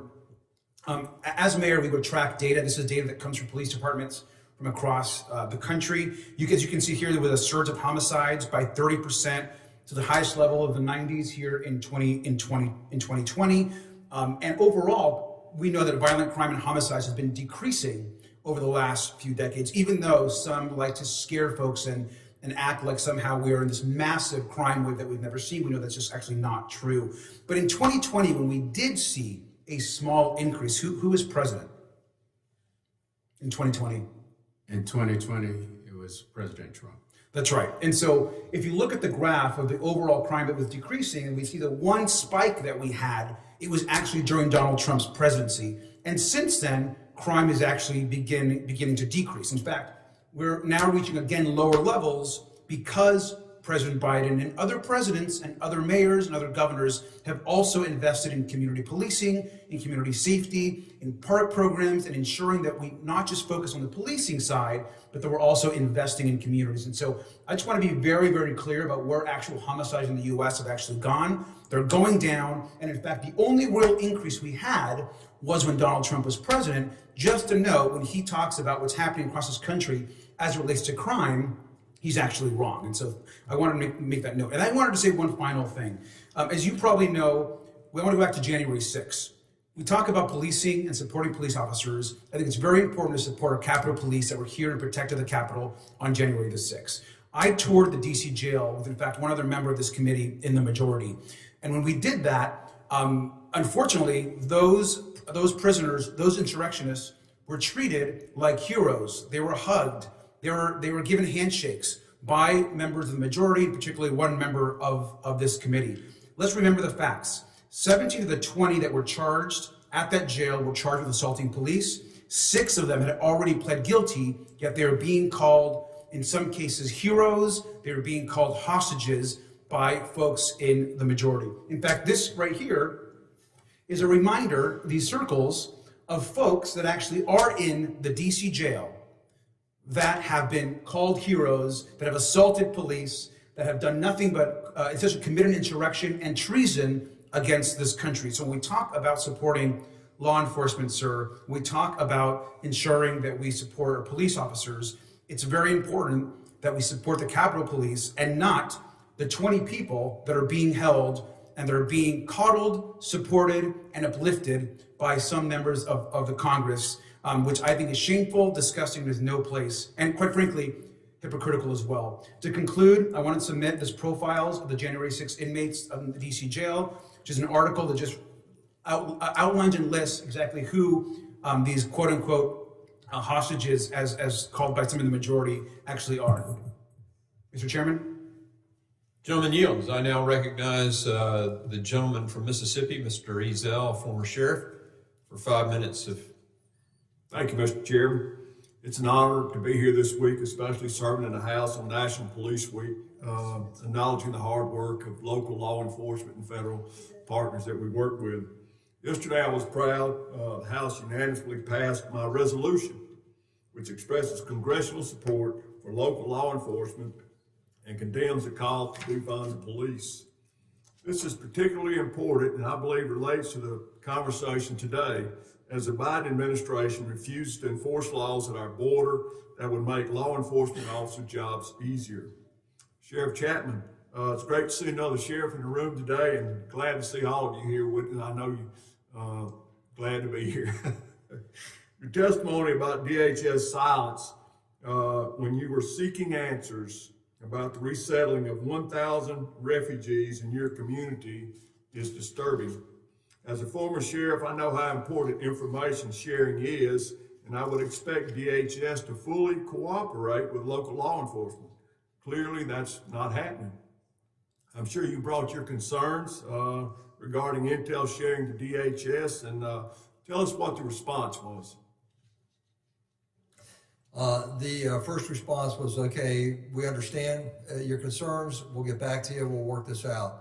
About 2 weeks later, still nothing had been done, and it was clear that that the only way that we were going to solve this issue with the people coming in and getting the community notified, there was no transparency in this with regards to anything that was occurring with that, would be for us to do it ourselves. So I called a stakeholders meeting myself. I thought I'd have about 12 people that would show up. I ended up having probably close to 70 that showed up.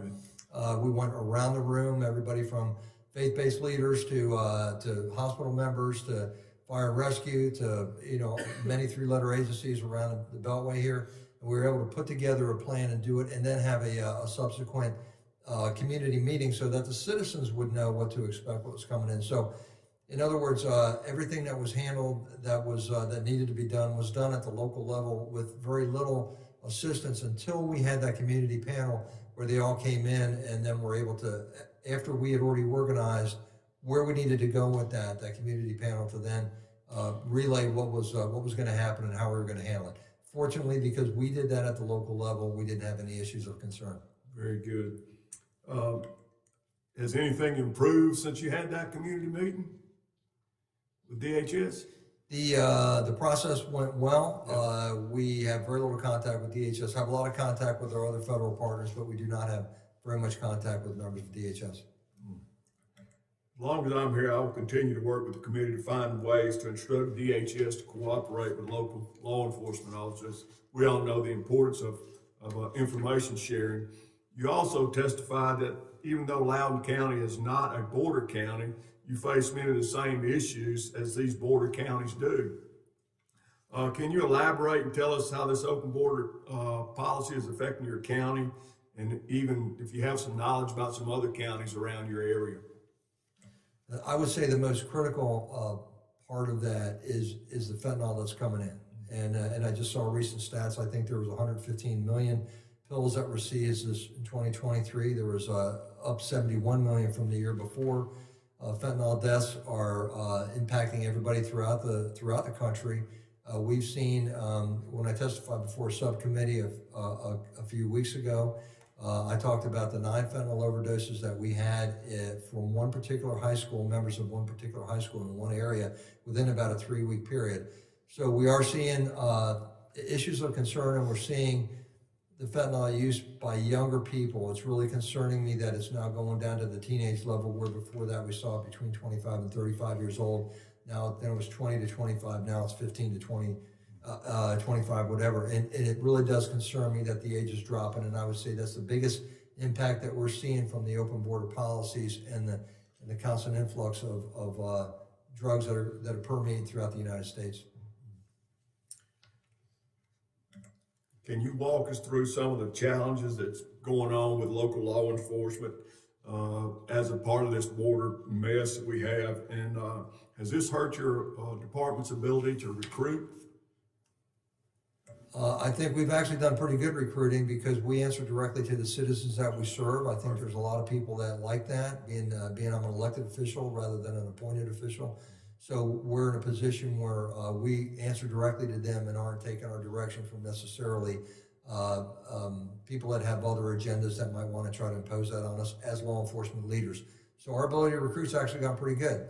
We have about a 6% attrition rate, most of which are retirements. Our recruitment is up. We hired, I think, went through 100 people last year, close to that.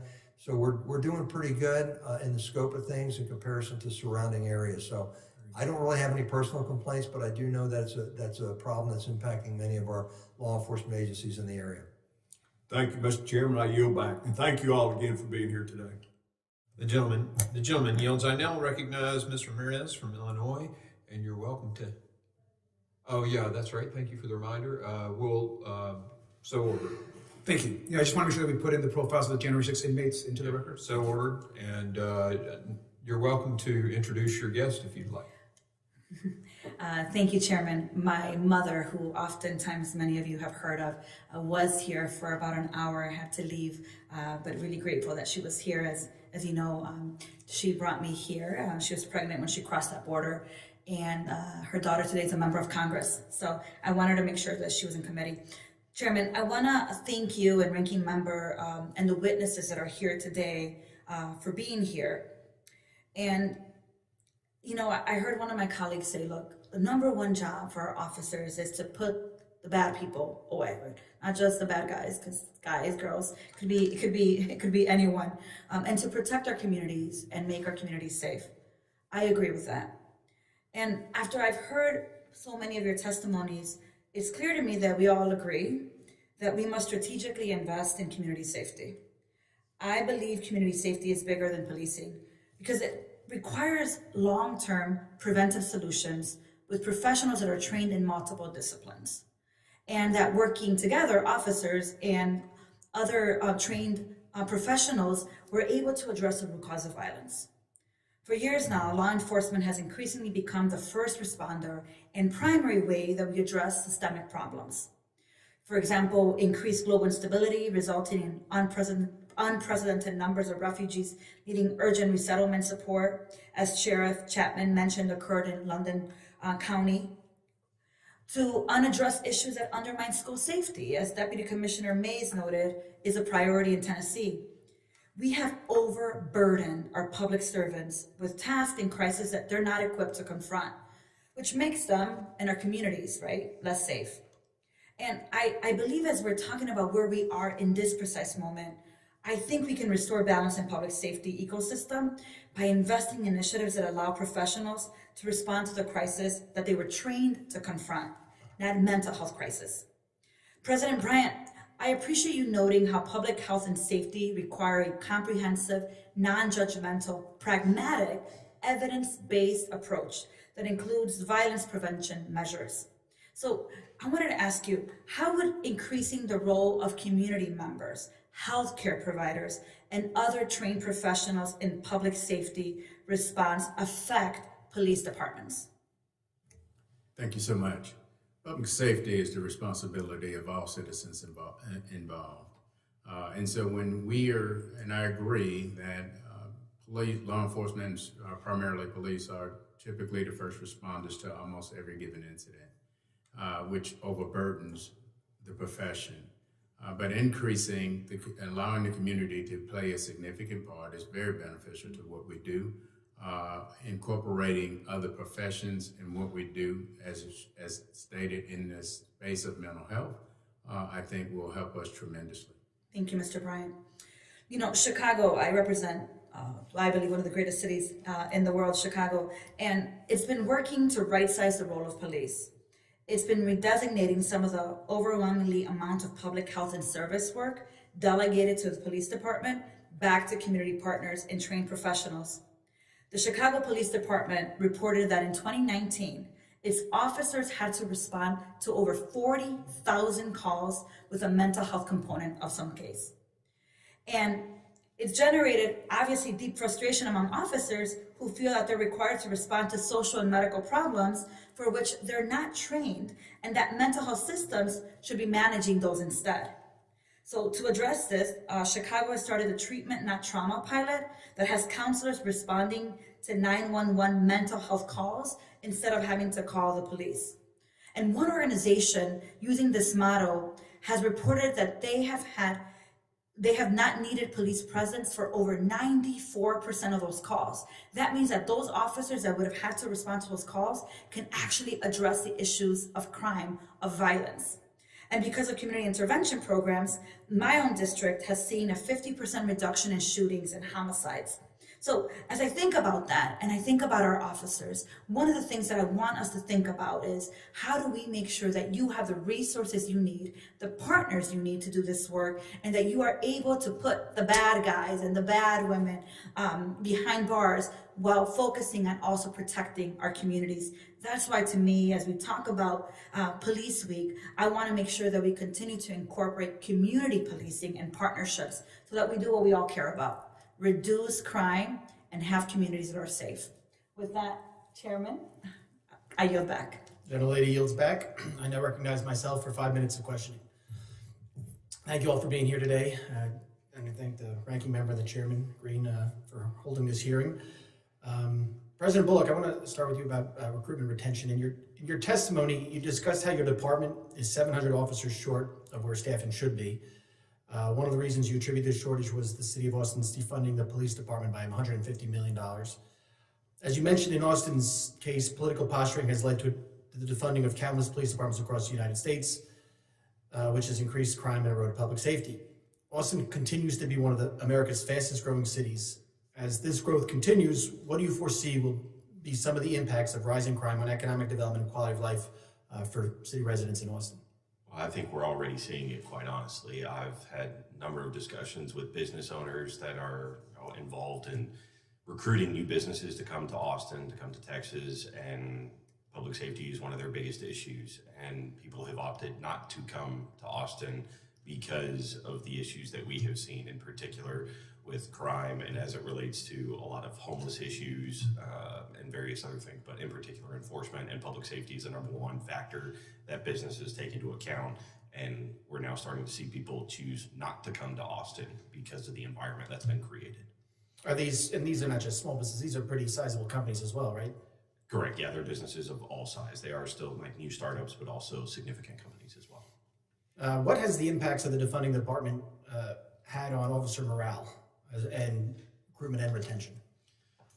I mean, from the recruiting and retention part, I think it's pretty quantifiable because we have seen every year since this started, in particular back in 2018, we've lost more officers than we've been able to recruit. So it has a very definitive impact on those numbers. As far as morale goes, it takes a very heavy toll on officers to try to maintain the same level of service that our community expects and deserves, while at the same time doing it with ever diminishing resources. So that's a lot for officers to try to carry as they're trying to go out and keep the city safe. Sure, absolutely. And just to double down on that, I mean, with you saying you're losing officers, but also in your testimony, you talked about how Texas state troopers have been reassigned from Austin to the southern border, which also hurts. What impact has that had on public safety in Austin, the reassignment of the state troopers? When they were assigned to be in Austin, they had a notable impact, in particular in areas where we had seen increased call volumes. We'd seen an increase in 911 calls and criminal activity. So being able to go and suppress that activity by an increased presence of state troopers was very beneficial, in particular as we have dealt with in recent years street takeovers state troopers being able to assist in curbing that issue. And when they left, we saw spikes. A study was actually done as well as it related specifically to traffic fatalities, where there was a notable increase that as we dealt with a decreased level of patrol activity and traffic enforcement, we saw, I believe it was around a 60% increase in traffic fatalities that occur as a result of the lack of enforcement we're able to do. Yeah, so you actually just answered my next question. So the reassignment has had a heavy impact on the ability of Austin Police to protect the public, because you don't have enough people responding. So the thin ranks really does have a negative impact on what you can do. Yes, sir. I appreciate you being here. Deputy Commissioner Mays, I want to ask you a question about interagency coordination. Collaboration and sharing information among law enforcement agencies plays a crucial role in mitigating the threats. Since 9/11, there's been a growing trend of agencies working together to promote transparency and exchange of information. In what ways does the Tennessee Office of Homeland Security coordinate with state, local, and federal law enforcement agencies to address security concerns, and how has your experience been working with them? Thank you for the question. We coordinate several different ways. I would say at the forefront is the Tennessee Fusion Center. One of the other witnesses mentioned there are 80 fusion centers around the nation and in the territories. Tennessee has one fusion center, and we have state, local, and federal partners that participate there. We've also embedded Tennessee Office of Homeland Security intelligence analysts in the intelligence units of police departments around the state. We found that that's a good way to be present and to learn. For example, we have someone in the Memphis Real-Time Crime Center that gives us a good idea of what's going on in Memphis better than we can ascertain from sitting in Nashville. And then the other really important thing I would say has to do with just personal relationships and in investing in those relationships before something bad happens. On the Christmas Day bombing in Nashville in 2020, we were opening presents with my kids, and I got a phone call that a bomb went off in downtown Nashville and blew up most of 2nd Avenue. When I responded downtown, everyone was there, for all the federal partners, all the local and state law enforcement agencies in the area, and I knew personally the leader of every one of those agencies that we had met before and discussed responses before. The only one I hadn't met was the agent in charge of the ATF, because he had only been on the job 2 weeks, right? So those are the ways we cooperate, and we do it daily. I appreciate that, Commissioner. I'm out of time. I now recognize the gentleman from New Jersey, Mr. Menendez, I'll give you 5 minutes.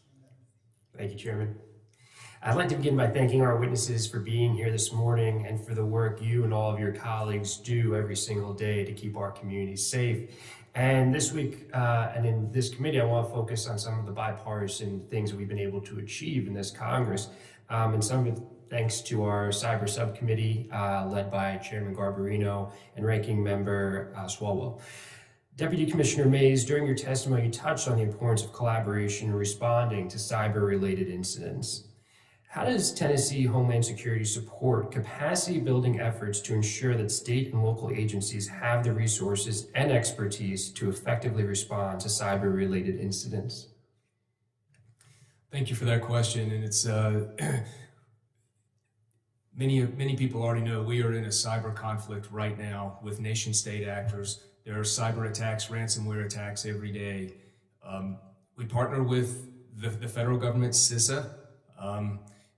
We're very appreciative of the federal cybersecurity grant. Tennessee has set up a state cybersecurity council where we are making decisions. The Office of Homeland Security has a seat at that table where we're making decisions on where to put that money to get the best use. We are partnering with, one of the innovative things we're doing is partnering with our Tennessee Colleges of Applied Technology, like trade schools, so that we can, we sponsor cyber security training. So these students coming up learn about cybersecurity training, they get a chance to work with us and can maybe pursue a career in that. The cyber issue is very complex, and it's going to take a full nationwide effort every day to be successful there. Yeah, and I'd love to learn more about that program because we talk a lot about building the pipeline of cybersecurity professionals because we're going to need them at every level of government. So I appreciate the collaboration that you've done there. President Bryant, thank you for your testimony this morning. Given the prevalence of mental health crises and law enforcement interactions, how can agencies better collaborate with mental health professionals and community-based organizations to provide appropriate care and support for individuals in crisis? Absolutely. I think that what we have to do is really come to the table and have a more in-depth conversation on how we can work more collaboratively together. One of the things, and clearly my colleague can attest to, is that many of our county jails and prisons have now become a subset of a mental hospital. And so we have to address that because that too has an impact on how we are responding to crime throughout our community.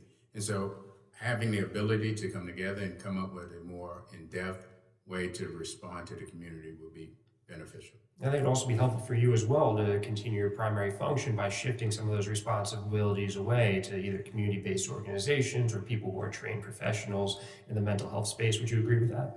Absolutely. I think in many instances, law enforcement officers are just ill-equipped to address the mental issues that we are encountering on the street. And when it becomes a bad situation, it becomes even worse for the community. Well, if you see any best practices, please come back to us and let us know so we can work on them at a federal level. I also want to touch on a different issue, but coming back to you, President Bryant, you have a great deal of experience working with DHS to get federal resources for securing major public events like the 2018 College Football Playoff and the 2019 Super Bowl. In fact, you led the command for both events, I believe. Is that correct? That is correct. Thank you. I want to talk a little bit about your experience with the 2018 College Football Playoff, which received the second highest Special Event Assessment Rating, or SEER, from DHS. It was a SEER 2 event, as you know. That SEER 2 rating brought some federal interagency support to Atlanta, which helped your law enforcement team ensure the safety of everyone at the championship game, including the president. The DHS SEER program has never been authorized by Congress, but my colleagues, Ms. Titus of Nevada and Mr. Hudson of North Carolina, have a bipartisan bill that would authorize the SEER program, streamline the rating process, and make the program more robust. It is obvious to me that SEER is an important tool to help state, local, tribal, and territorial law enforcement keep these large public gatherings safe for everyone. In the time that we have remaining, what, in your opinion, can Congress do to support law enforcement in these efforts? So to improve upon this, I think, again, having the collaboration of all our federal partners, state and local entities coming together to address any large-scale event is very beneficial to the community as we serve. I had the privilege of leading both events, and having a strong relationship with our federal partners was very beneficial to ensuring that both events went off very peacefully. I appreciate that. Thank you all again so much, and I yield back. The gentleman yields. I now recognize Mr. D'Esposito from New York for 5 minutes of questioning. Well, thank you, Mr. Chairman, and good afternoon, everyone. Thank you for being here, and thank you for your service to law enforcement and to this country. Mr. Bullock, you mentioned that even though you are not a border city, the impact of the Biden border crisis has been felt in cities and counties throughout the country. And I think that we could agree that we've witnessed every state become a border state, every city a border city. The mayor of the city of New York actually said that the migrant situation would, quote, destroy New York City. So I want to ask you, what impact has the border crisis had specifically on your officers? So the few specific examples that I have is one we did because of our staffing crisis. We were relying upon state troopers to come in and to help us in order to support our patrol efforts and in order to tamp down violent crime. As a result of what's going on at the border, they were diverted away from helping us in order to go and help secure the southern border. So that took away additional resources that we had as a department to try to help the citizens of Austin. We also deal with it on a fairly regular basis, whether it's as a victim or as a suspect, difficulties in identifying people. We have people who come and all we get handed is a passport card, a matricular card, a voting card that tells us nothing about where they're living currently in the U.S. And so our officers can encounter difficulties in investigations and trying to identify people where they are. And like I said, that could be either as a victim or suspects. We do have people who come here legally that are engaged in both. Okay, and obviously one of the biggest issues that we as law enforcement have, I think, throughout this country is recruitment and retention. So we clearly understand that the anti-police rhetoric and the inability for many elected officials and government agencies across this country to support law enforcement and give them the resources that they need has created issues. But what specifically have you seen with your officers with regards to the migrant situation and its effect on morale and obviously something important? I know there's legislation on the floor this week regard to mental health, but what have you seen happen to the morale of your men and women with regards to the issues that your department's facing? I think the number one recruiting asset that we have are the officers that are currently with the department. And when they don't feel valued and when they don't feel like they are appreciated, it's very unlikely they're going to encourage anyone else to undergo the same mental stress. And so that perpetuates the issue of us having difficulty keeping people in the profession as well as recruiting people to come into the law enforcement profession. So I think holistically, that's probably one of the most significant impacts that it has is the increased stress levels and the toll that it takes on officers and their families is it dissuades anyone else from coming in. So that makes it very difficult for us to get out of this situation. Yeah, I would agree. I spent a career in the NYPD, and I think that we're seeing now, that's fire departments, police departments, they're careers that are generational. And when you see individuals whose grandfathers and fathers and great-grandfathers all served in the New York City Police Department, and they're telling their children not to join the ranks, I think that we have a serious issue. Also mentioned in your testimony, you talked about the fact that you don't have a sufficient amount of officers and that your department was previously defunded by $150 million, cut 150 positions and canceled recruitment classes. Obviously, Austin's not alone in places across New York, luckily not in Nassau and Suffolk County, but there are members of the city council in New York City who would love nothing more than to defund the NYPD. So it really goes back to the question that I really have in the last 45 seconds is, what can we do better as Democrats, as Republicans, as Americans? What can we do to help departments? And I know the answer, but I think that people need to hear it. What can we do to help law enforcement agencies, from the big ones like the NYPD and the LAPD to the small ones in small towns? What can we do to help make sure that you have not only the resources that you need, but that you have the officers that want to join your ranks? Well, I mean, the resources is obviously the biggest thing. It's support. It's making sure that officers know that the work they do is valued, that the work that they do has meaning to it. And that another member mentioned it earlier, that officers aren't too interested in politics. We want to go out, we want to do our job, and we want to be able to do that without being used as political pawns in other people's games. And that's what we deal with road prosecutors and a variety of other different ways. So the support is the biggest thing, as well as, quite honestly, addressing some of the things. We may not have an issue if funding were taken away, if responsibilities were taken with it. If some of the mental health issues were taken on by other agencies and not given to us, it may not be as big of an issue. Well, thank you. My time's expired, but I appreciate all of you, and I value you, I appreciate you, and I hope you all stay safe. Mr. Chairman, I yield back. Gentleman yields. I now recognize Mr. Swazi, the gentleman from New York. Thank you, Mr. Chairman. Let me first start by welcoming my colleague, Senator Tim Kennedy, now Congressman Kennedy, to Washington. He's a great public servant. He's done a fantastic job in New York State, and I know he'll do a fantastic job here in the United States Congress, and he's going to make a lot of friends here because of the seriousness with which he takes his job. I want to thank all the witnesses for being here today. We really appreciate the time that you've taken to help to educate us.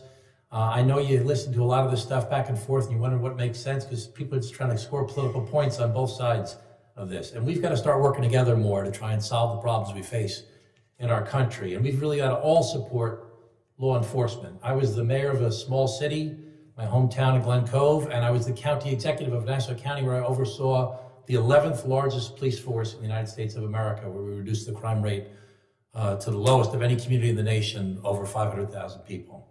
And I know what an important job you do. I know the challenges you're facing right now because of all the attacks that have been made on law enforcement over the years. It's not fair, it's not right. There are people trying to do their jobs. One of the dumbest statements that's ever been created anywhere in our country that is misused so often is this defund the police idea. It's an awful, terrible idea. If anything, I think that most people in the United States Congress agree upon is we need to figure out how to get more money to law enforcement. And I think that there are extremists on both sides. Some people that want to defund the police, other people want to defund the FBI, people want to cut the cops program. We need to get more money for law enforcement, and I think most people on both sides of the aisle believe in that. Do we need to fund the police? Yes. Is mental health a problem? Mr. Bryan, I think was just saying, I've read statistics over the year, 75% of the people in jail have a drug, alcohol, or mental health problem. 75% of the people in jail have a drug, alcohol, or mental health problem. And those are problems we need to address earlier in life before everything blows up into a crisis. We need to go after bad actors. Are there bad actors in the police department? Yeah, there are. But the large, overwhelming majority of law enforcement officials are good people trying to do the right thing to make the world a better place to live in. And our society would not exist without the good work of law enforcement. So in thanking you, I'm thanking everybody you represent in law enforcement. So what can we do with the federal government? One size is not going to fit all. You got these little small communities, you got these big communities, you got border communities, non-border communities. You've got places with heavy drugs where they want to carry, like Mr. Jimenez was saying earlier, AR-15s and body armor, and you've got little small towns as well. One of the great things that happened when I was the mayor of Glen Cove was the cops program that the President Clinton did. They wanted to put 100,000 more cops on the streets, and we could get a grant to bring more cops into our local little police department. It was a fantastic program. I want to know, would you support the idea of funding for grants to hire more officers or buy equipment or do whatever you think is right for your department? Would you like to see the federal government provide more money for law enforcement? I'll just ask you all quickly. Mr. Mays, would you like to see more money from the federal government for law enforcement? Yes, sir. Absolutely. Mr. Chapman? Of course.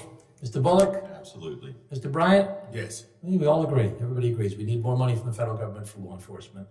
Now, one of the things, I can't talk about all the things, but one of the things we can do at the federal level, in addition to providing funding, is to try and address laws that would fill holes that exist in some communities. Mr. Mays, I was very interested to listen to you earlier. It sounded like you support red flag laws, the idea of a police officer or a family member or somebody being able to go before a law enforcement official like a judge and say, listen, this person should really not have a gun. We need to take this gun away from that person. Go through due process, go through a procedure, but have professionals testify and take guns away from people that shouldn't really have guns. Do you believe in red flag laws? I don't use the term red flag laws because it's loaded language that gets people all upset, but extreme risk protection orders, yeah, the ability to take a weapon with due process available, with due process, someone who is mentally ill or unstable or we believe has capability and intent. The governor of Tennessee proposed something like that. It didn't go, but so I would answer yes, but with different words. Yep, and the words you use are high. Say it again. Extreme risk protection orders. So I know you have extreme risk protection orders type of laws in Virginia already, Mr. Chapman, so I'm not going to ask you, but I want to ask Mr. Bullock. You don't have those in Texas. Do you think we should have that as a nationwide basis? I believe there's value in providing additional layers of protection. In Texas, one of the situations that was mentioned, if we do place someone on an emergency commitment due to mental health, we have the ability to seize the firearm, but it's temporary. It only lasts for maybe a week, depending upon a variety of different circumstances, but the ability to make sure that individuals we know are at risk don't have access to weapons, I think is valuable. It'd be great if we had extreme risk protection laws nationwide, I believe. I just wanted to try and get some support from the different witnesses here today. Thank you so much. Appreciate your time. I yield back, Mr. Chairman. Gentleman yields. I now recognize Mr. Higgins, the chairman of the Order Subcommittee, for 5 minutes. Thank you, Mr. Chairman. I thank our panelists for being here today. I'm honored and humbled to be a brother of the Thin Blue Line. Long ago, As a younger man, I served in the United States Army as a military police officer, and then later in life as a civilian police officer in my home state of Louisiana for many years. I maintained my post certification through the Louisiana State Attorney General's office. So I'm a cop as I sit in front of you today.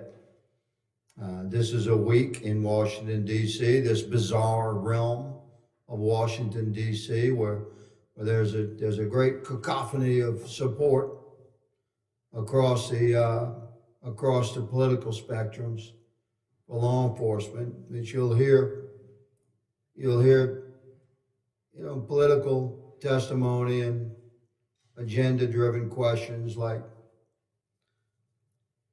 how to trick panelists into supporting red flag laws, where in the limited time available, you just don't have the time or the venue here to go into it as to why we oppose such things. And the actual existence of Mr. Swazi has left the room, but in the state of Louisiana, we have the authority, law enforcement takes guns out of houses all the time under protective order, under investigation of an ongoing criminal allegation. That property receipt is turned over to the spouse or whatever. Sometimes at the request of the spouse, you remove firearms from a residence. These laws and protections already exist. The problem is when you force them from the federal government into the sovereign states and municipalities. This is where you have major issues and infringement of Second Amendment rights. So, moving on, Mr. Bullock, you're from Austin, Texas, correct, sir? Yes, sir. And I would like for you to speak, if you don't mind, regarding the impact of the border crisis. You're a couple hundred miles from the border there, and we know, of course, that the invasion at the southern border, the disintegration of our sovereignty at the southern border has affected the entire country. But would you speak to the impact in your community that the border crisis has had in your city, your police department? It's had an impact, not just from a resource aspect.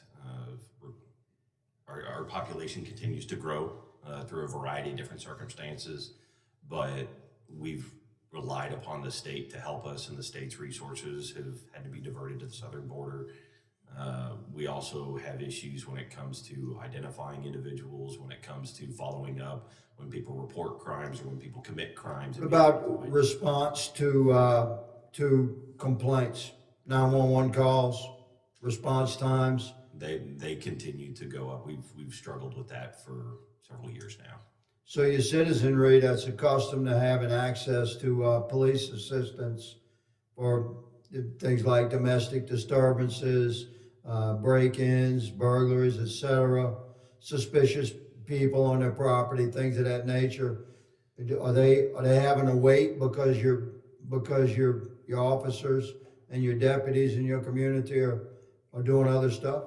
Either wait or not get a response at all. There are numerous instances where we quit responding. Unfortunately, this is happening across the country.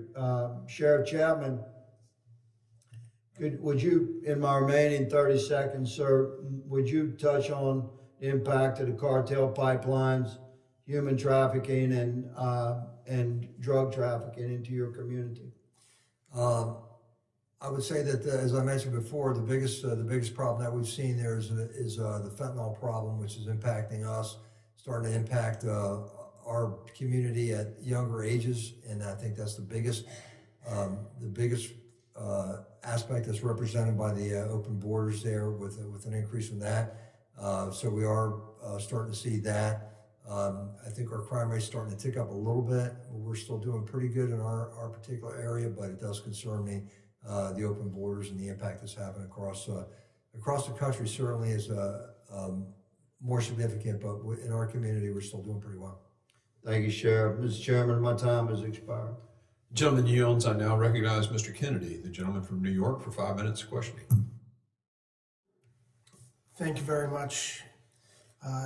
First of all, Chairman Green and Ranking Member Thompson, thank you for holding this hearing today. Also, I'd like to recognize the service of Congressman Donald Payne Jr., who passed away far too soon just a few weeks ago. Served on this committee so nobly and leaves behind an incredible legacy. For over a decade, he honorably served and fought for his constituents in Newark, New Jersey. Yesterday, May 14th, was the second anniversary of the Tops Supermarket shooting in Buffalo, New York, my hometown. An attack that struck the heart of our city and really of our nation. Racist, white supremacist gunmen came to Buffalo, armed with an AR-15 style rifle covered in disgusting racist messages, and attacked citizens that were simply going to the supermarket on a beautiful Saturday afternoon, taking 10 beautiful souls while it was streamed online in over a matter of minutes. One of the victims was Lieutenant Aaron Salter Jr., a retired Buffalo police officer working at Tops as an armed security guard. And when the shooter came in, Lieutenant Salter didn't hesitate and returned fire, hitting his target.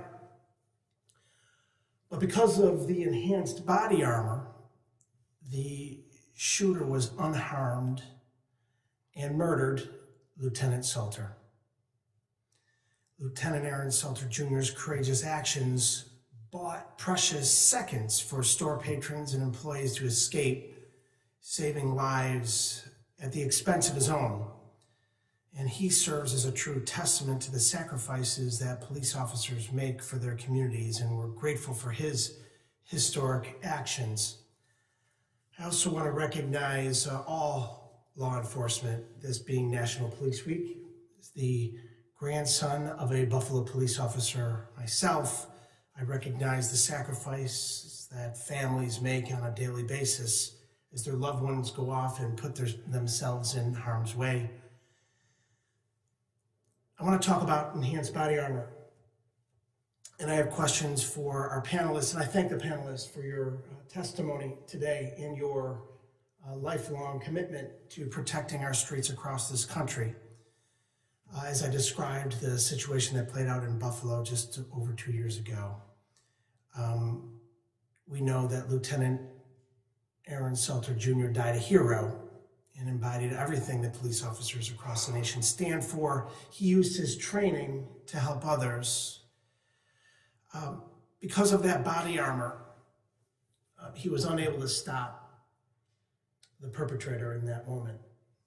I would like to ask each of you in your respective capacities to believe that enhanced body armor should be readily available for citizens who are not law enforcement. Thank you for the question, Congressman. It's something I haven't considered before. I would suppose there are opinions on both sides. Body armor also provides safety for people who are doing shooting sports. I would hesitate to say people can't have it, but I don't have a clear answer for you on that. This would be enhanced body armor, level 3 body armor, military style grade. Again, I don't have an answer for you. Thank you. Sheriff? That's an interesting question, and I don't know if I have an answer either, although if somebody's going to purchase that, it would certainly be nice for us to know and have that information available in the event that we have to encounter that person at a later time.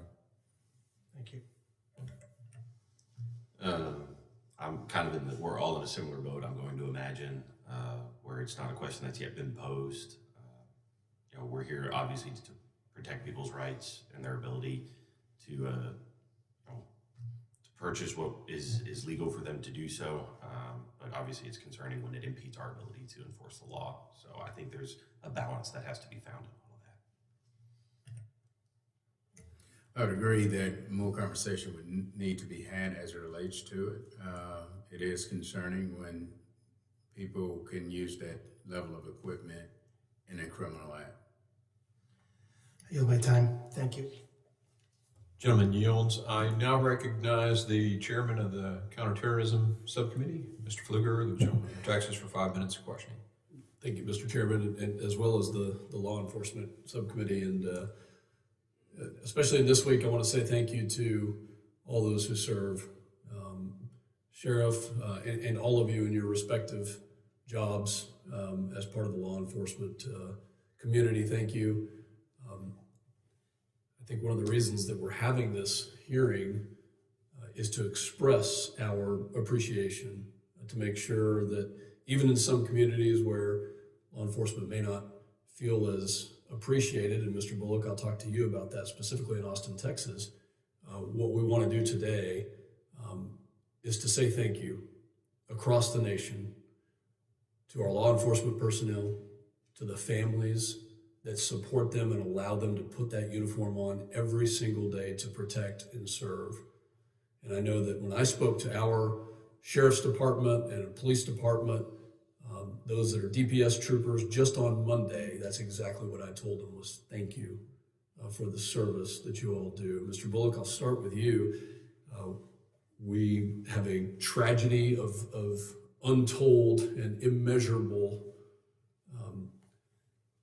negative aspects that's unfolding at our southern border for the past 3.5 years. And this committee in particular has held multiple hearings on that. What I'd like to ask you is in Austin, Texas, tell us about the impact of transnational criminal organizations, cartel activity, human trafficking, drug trafficking. How has that impacted Austin, Texas? Well, I think the sheriff mentioned it earlier as well, but the influx of new drugs is a major concern, as well as when you talk about human trafficking and organized crime activity, they're very resource-intensive investigations. And unfortunately, those are resources we lack at the moment, which impedes our ability to fully investigate and leads to a likelihood that we're not going to be able to investigate everything. So my concern overall is that as you deal with more complex crime, as you deal with an influx of individuals who are engaged in criminal activity and very serious when you're talking about trafficking individuals, that we don't have the resources to appropriately interdict and to stop that kind of activity. And there was a lack of political will as well inside Travis County, specifically inside Austin. Has that been reversed? Do you feel supported by local leaders as far as the prosecution goes of these crimes that you're referencing? No, we have yet to see that reversed. That's really unfortunate. A lot of those officers have come to San Angelo and Midland, Odessa, where I live, because they do feel supported there. Sheriff, I noticed in your testimony, you referenced your time as a DEA agent. So I'll ask you the same question. When it comes to fentanyl and other illicit drugs that are coming across the southern border, how has that impacted you, the job that you're in right now, the community that you serve, and then maybe give us an idea of what this looks like over the past couple of years, 20 years in your time in service, and how bad is it right now? Well, as I mentioned before, I served all over the country, but I served in Miami back in the 1980s, and I thought I'd seen the worst of the drug problem back then as a special agent. It's far worse now because, we had over, for the last 3 years now, I believe over 100,000 people that have died from overdoses. So the tragedy associated with it in a different way, it's not organizations compete for product share. It's just people dying because they're being fed this fentanyl.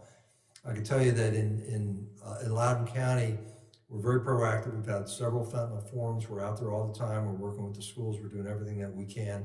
And I mentioned earlier that we're seeing a decrease in the ages of people that are using fentanyl or overdoses are starting to go down to the teenage level, which we hadn't seen a couple of years ago. Started with heroin, then it's fentanyl, and now it's almost all pure fentanyl now. So it does really concern me here, and then I look at the problem nationally, and I always, when I give my presentations, I say if you were to fill up the Washington Commanders Stadium, every single one of those seats probably still wouldn't have the amount of people that died from overdoses last year. So it is critical that we address this issue. We've got to be proactive on it with the education. Narcan and all these other things that we do that we're very active on, but also to hold these people accountable and stop whatever we can at the border, because that's. Do you think there's accountability at the border right now? I think it's a porous border, so no, I don't think we're having the accountability we need down there. To our other two witnesses, I'm sorry we didn't have time to come to you again. Thank you for being here. And I'll reiterate, thank you to all that serve, all those who serve and their families for sacrificing so much for the safety of our communities. And it is my sincere hope that we will actually get back to accountability. With that, Mr. Chairman, I yield. Gentleman yields. I now recognize the gentlelady from Georgia, Mrs. Green, for 5 minutes of questioning. Thank you, Mr. Chairman. And I'd like to thank you all for coming to our committee today, and thank you for the job that you do. Today, I'd like to begin by honoring a police officer in my district who died in the line of duty after being exposed to fentanyl during an arrest. Corporal Christopher Jackson Dye spent his life in service to our nation and to the community of Northwest Georgia. He committed 12 years of service to the Army, followed by many years of law enforcement in Walker County. In November 2020, Corporal Dye was conducting an arrest when he was exposed to fentanyl. The arrest tragically resulted in his passing away from a heart attack associated with the fentanyl exposure. This week, we honor him along with many other brave men and women who have died in the line of duty serving our communities. Their commitment to their jobs should always be remembered. Fentanyl is the #1 killer of Americans between the ages of 18 and 45. It kills approximately 300 Americans a day, every day. In counties throughout the 14th District from 2019 to 2022, fentanyl deaths increased by over 350%. This is something I know that you gentlemen deal with far too often. According to the Georgia Narcotics Association, approximately 7 out of 10 pills on the street are laced with fentanyl coming across the southern border. I'd like to ask each of you, is this something that you're having to deal with as well? Thank you. Yes, short answer is yes. The drug problem that you're speaking of is prevalent in Tennessee, along with a human trafficking element that is a part of that also. Yeah, absolutely. The porous border is basically the cause for all this fentanyl going through the United States. Austin is something we deal with on a daily basis all throughout today. Fentanyl is a issue that law enforcement is dealing with throughout the country. Yeah, thank you for that. Also, you know, for many years in the past, we used to hear young men and women say that they wanted to be a police officer when they grew up. But unfortunately, we're not hearing that as much anymore. Law enforcement agencies across the country experienced a wave of retirements and departures and are struggling to recruit the next generation of police officers in the years following the BLM and Antifa riots, where we saw police attacked night after night continuously all summer. Over 93 police cars were burned and over $2 billion in damages were wrought in communities all over America. The rate of retirements of some departments rose 45% with the previous year, according to research on nearly 200 law enforcement agencies. At the same time, hiring slowed by 5%. The wave had come as local lawmakers and federal lawmakers pledged to enact reforms on police, such as ending the policies that give officers immunity for their actions while on duty. Studies show there has been a 44% increase in retirements and an 18% increase in resignations in police departments. In Atlanta, the department has been down 400 to 500 officers over the past 3 years. One officer who left Atlanta said, basically, we're one bullet away from death and one mistake away from indictment. So why roll the dice with my future when I can go do something else? These are the saddest statements that I think we can hear coming from police officers, feeling that they're forced into retirement because no one is supporting them on the job. And in their exit interviews, many of them cited the defund movement and lack of support from local elected officials as their reason for leaving their departments and leaving law enforcement completely. But now with the Biden administration's open border policies, it's opened our border to tens of millions of people from over 160 countries all over the world. and a steady flow of human and drug trafficking, police in America are now on the front lines facing new and staggering dangers in every community all over America. I'd like to again ask each of you, can you tell us, is it difficult to hire new recruits to be police officers? I would say, to give you a brief answer, that the difficulties you're describing are similar issues are being faced in Tennessee for law enforcement agencies across the state. I can't speak for nationally, which I think you have spoken for, which is a problem. Loudoun County, we're actually doing pretty well, and a lot of that has to do with the fact that I'm an elected official of a full-service sheriff's office, and I answer directly to the people. And even though I'm an elected official, we run an apolitical shop, and we support the Constitution, and that's what we do. And so I don't have political agendas driving what we do in the law enforcement community. So it actually works out well for our community. I'm happy to hear that. In Austin, and I'd say in the major city centers across Texas, yes, we are dealing with those issues. As a matter of fact, we tend to lose officers from our department that will go to a smaller department because it has a more positive environment that they feel supported in, that they want to go there. I spoke to Chief Shabam just recently as it relates to Atlanta Police Department, and they are seeing improvements as it relates to recruitment. Having discussion with other police chiefs throughout the country, what we are seeing is those numbers begin to stabilize, and a unique effort to recruit and challenge differently in their spaces of recruitment. So we're all hopeful. Well, I certainly hope so. I think supporting our police officers is the most important thing that we can do, especially as elected officials. Thank you, Mr. Chairman. I yield back. John Lady yields. I now recognize Mr. Luttrell for 5 minutes. Thank you, Mr. Chairman. You know, as we honor the thin blue line of police officers that serve this great country and trying to figure out the best way to actually say thank you, where, you know, so the world can understand it. You know, in the military, it's Mr. Crane and the chairman forward deployed overseas in the theater of war in the past 20 years when we were fighting in multiple areas. You know, they throw on their body armor, they grab the rifle, they go out the wire, they do the things they do, and they come home. They redeploy back to the United States to take the armor off. They're able to relax. They're able to spend time with their families. They're able to repatriate and cool down. And I think what is lost sometimes is that the men and women that wear the shield wake up every morning, they kiss their loved ones goodbye, and they walk out that front door with their badge and their weapon system, and they deploy out their front door every single day. Now, you hear the statistics in the military of the cognitive and the physical struggles of combat and what that does to the human body.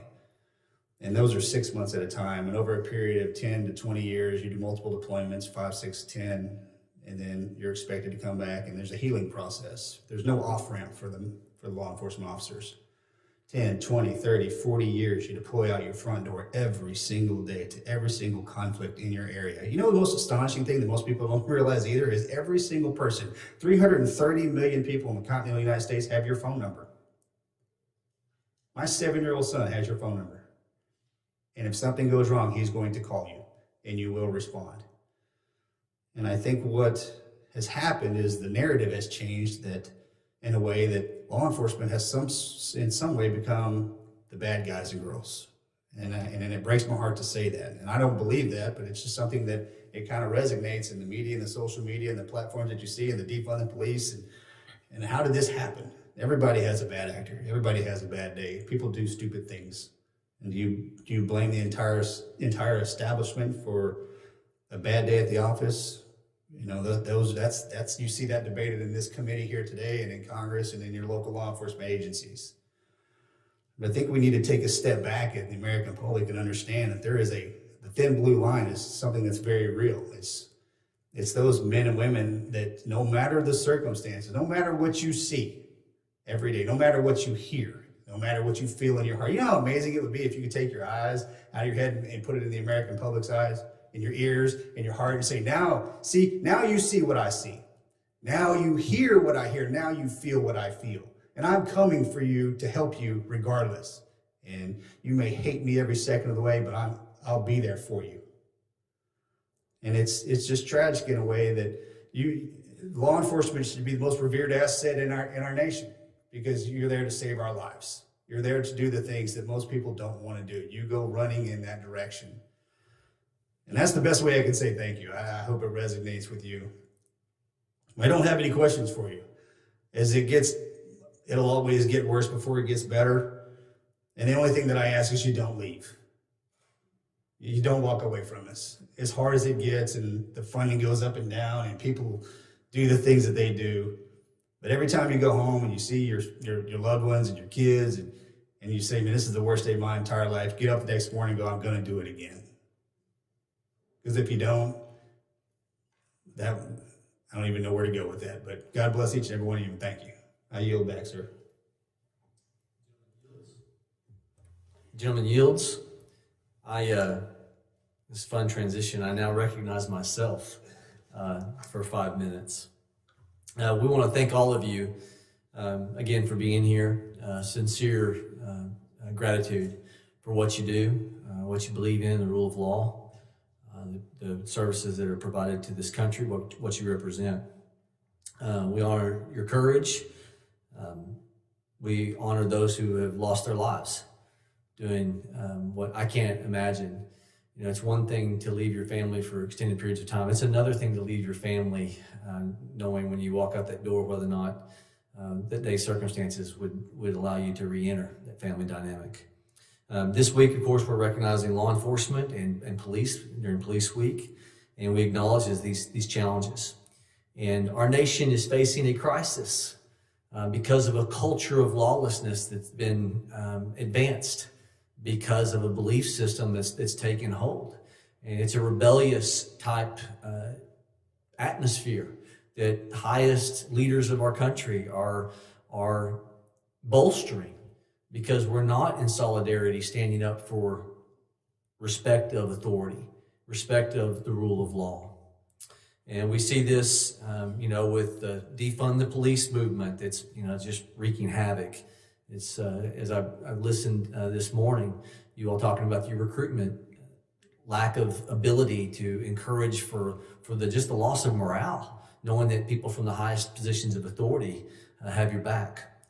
Specifically, what I hear in Oklahoma is our flood of drugs that have come into this country with this, heightened because of what's happening at the southern border in Oklahoma. Sadly, we had an initiative petition that under the guise of recreational marijuana brought marijuana in Oklahoma. I'm not proud of this stat. I don't think it is a majority.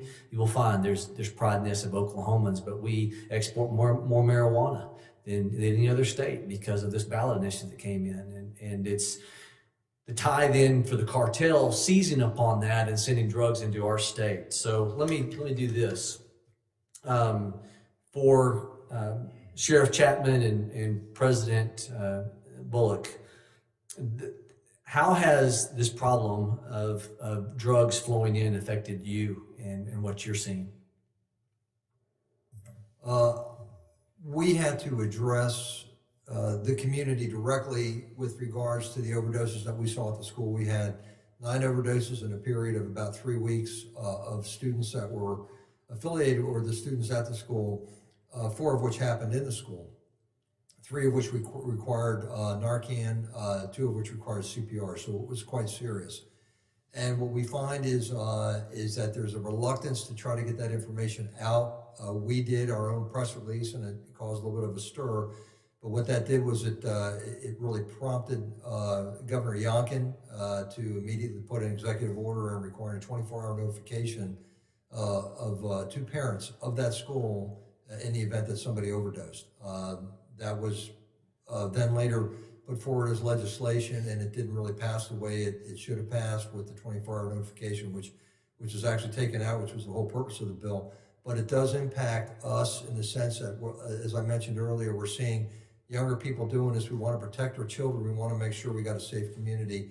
And that's my biggest concern is with the fentanyl, the proliferation of it, the availability of it, and the impact it's having on our youth. Mr. Bullock, can I transition? And just because I actually have a question, I think that I can help me move the narrative given limited time. You talked about the morale issue I think earlier today you talked about since 2018, you've had a loss of more officers than you've had the ability to recruit them. And so, number one, would you speak to how defund the police movement has impacted the morale? And then talk about the dollar loss that you've also seen that's contributed. Well, I'd say it's all tied together because the defunding movement, as well as the taking away of money from our department overall, means that we have less. When you say apologize for interrupting, but when you're talking about the loss of funding, specifically, you're addressing your state the state of Texas having to shift resources to secure our southern border, billions of dollars, federal responsibility. And that is having an impact because the state is no longer able to help you financially as they were prior. Let's continue on. Yeah, that's a correct characterization. But I mean, when you're talking about the defunding movement overall, a lot of it ties into everything else that you're talking about, in that we have people that do not support officers when they are trying to enforce the law. And so the arrests that they make are tossed out by prosecutors. And so people wind up reoffending. There's no accountability for criminal activity. And so there's a perpetuation of crime that's going on that is leading to no type of intervention. And that ties in directly with fentanyl overdoses. It ties in with officers being exposed to deadly substances. And that all has a dramatic effect on how officers feel they're able to do their job, almost to the comment of, well, what's the point? Well, thank you so very much. You'd think sitting in the chair you could yield yourself more time, but I won't do that to my colleague who's next. And so thank you for answering those questions. With that, I will yield the gentleman from Arizona, Eli Crane, his 5 minutes. Thank you, Mr. Chairman. Thank you, gentlemen, for coming today. Thank you for your service, and also want to say thank you to the men and women that you're here representing today. I want to take a minute to honor the courage and resilience of my constituent, Sergeant Preston Brogdon. The sergeant, a former Marine veteran and a member of a police force in Yavapai County, was shot in the line of duty a little over 2 years ago. He is a true hero. In the face of danger, Sergeant Brogdon selflessly placed himself in harm's way to protect his community. His unwavering commitment to duty was evident on that fateful day in 2022 when he was shot, narrowly escaping a potentially fatal wound. The following months were filled with surgeries and extensive physical therapy. He inspired many on his road to recovery, but his road has not been easy, and he continues to navigate what comes next for him and his family. He was recently fired by the Yavapai Apache Nation Police Department. Despite facing this adversity, he remains steadfast in his recovery, demonstrating remarkable strength and determination. I bring him up today because I don't want his story to be forgotten. Folks like Preston, who sacrificed for our safety, need to know that we stand with them, especially when things get messy. I'm in awe of Sergeant Brogdon's bravery and resilience, and it should serve as a shining example to us all. His legacy of courage and boldness will forever be remembered with honor and gratitude. We've talked a little bit about this on this panel, gentlemen, about red flag laws and even whether or not the citizens of this country should be allowed to have body armor. So I got a question for you, and I apologize, but do you guys believe that the constitutional rights of Americans should be dismissed when it increases the operational efficiency and safety protections for law enforcement? Mr. Mays, I'm going to start with you. No, I do not. Thank you. Mr. Chapman. I'm sorry, could you repeat the question? Yes, sir. Do you believe that the constitutional rights of Americans should be dismissed when it increases the operational efficiency and safety protections of law enforcement? No, I'm sworn to uphold the Constitution. That's right. Mr. Bullock. I echo the same thing. We take an oath as well to uphold the Constitution. Mr. Bryant. I agree. We have a responsibility to the Constitution.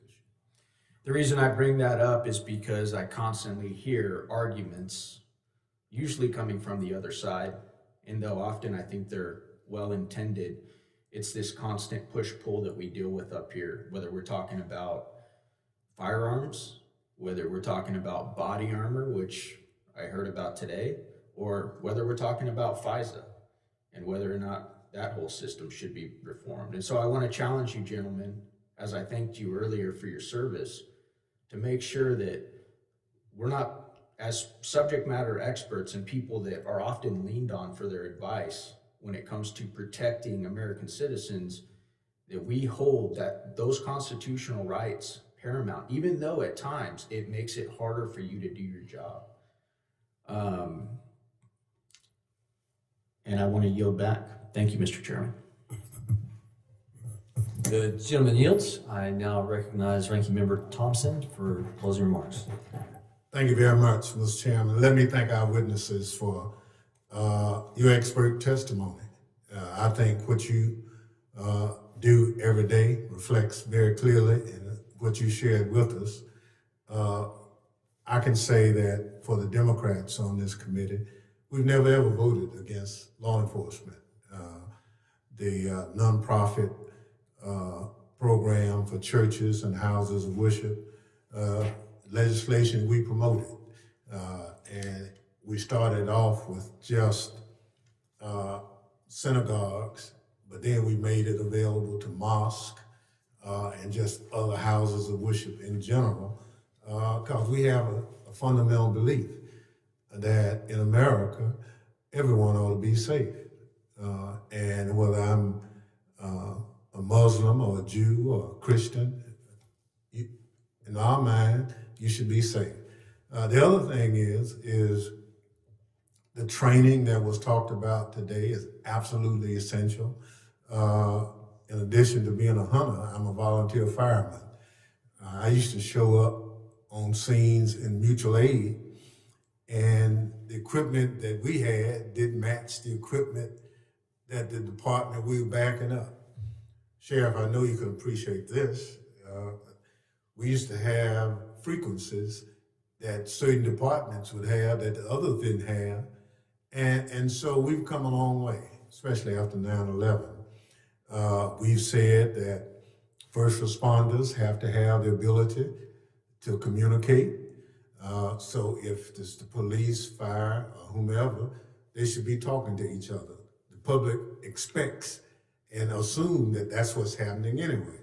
Well, in 20 plus years, we've made that happen because we said to law enforcement, if you want federal monies, you're gonna have to solve the interoperability problem. And so that's helped. 9/11, the police in New York had difficulty communicating with the fire department. So we lost a lot of people. We've invested a lot. The COPS program, wonderful program. We've used it in my district, and it continues to work. The fusion centers you talked about, it is clear those fusion centers we created here in Congress and working with state and locals, and now they're an integral part of how we protect and serve the general public. And if you want a real fight, you talk about doing away with them. The last thing, I can't stress training. Training is absolutely essential. We need to share facilities in the training. I encourage you to do that. To Mr. Bryant's comments, we have to do a better job of recruiting everyone into law enforcement. It can't just be a particular group. Law enforcement, they're all protecting Americans and upholding the Constitution. And the Constitution, I've been told, is colorblind. It's the application of the law that creates the problem. And if we do it in that respect, I think we all will be better because of it. So we thank you all for your testimony. My comments about January 6th were twofold. I was in the Capitol on January 6th and could not get out for almost 4 hours because of what was happening. The only way most of us survived was because of the law enforcement presence in the Capitol, protecting those of us who were just trying to certify an election. But I also had the responsibility of chairing the January 6th Select Committee. I tried to present a picture of exactly what happened. Didn't take sides, but also in law enforcement, you just the facts. And we tried to present the facts, that's what we did. And ultimately, we presented a report.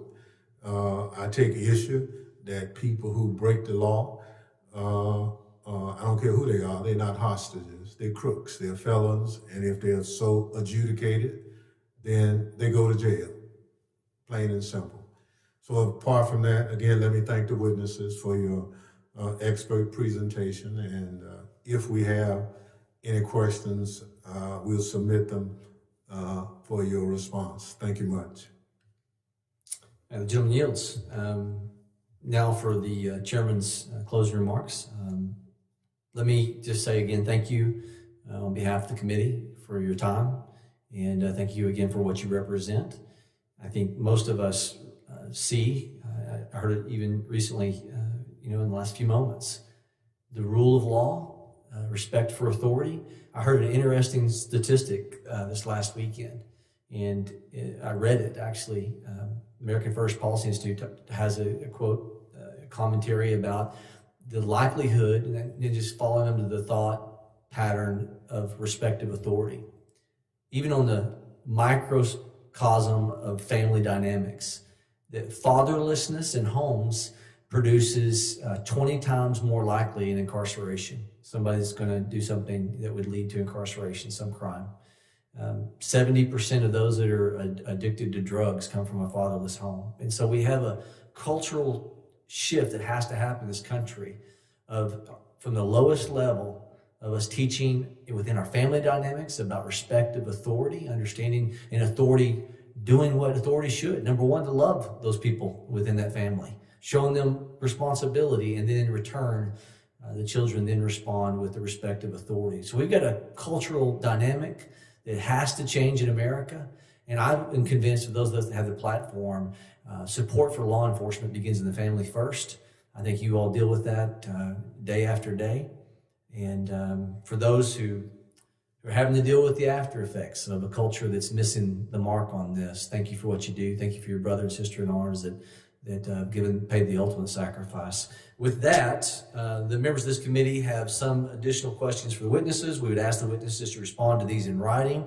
Pursuant to Committee Rule 7D, the hearing record will be open for 10 days. And without objection, this committee stands adjourned.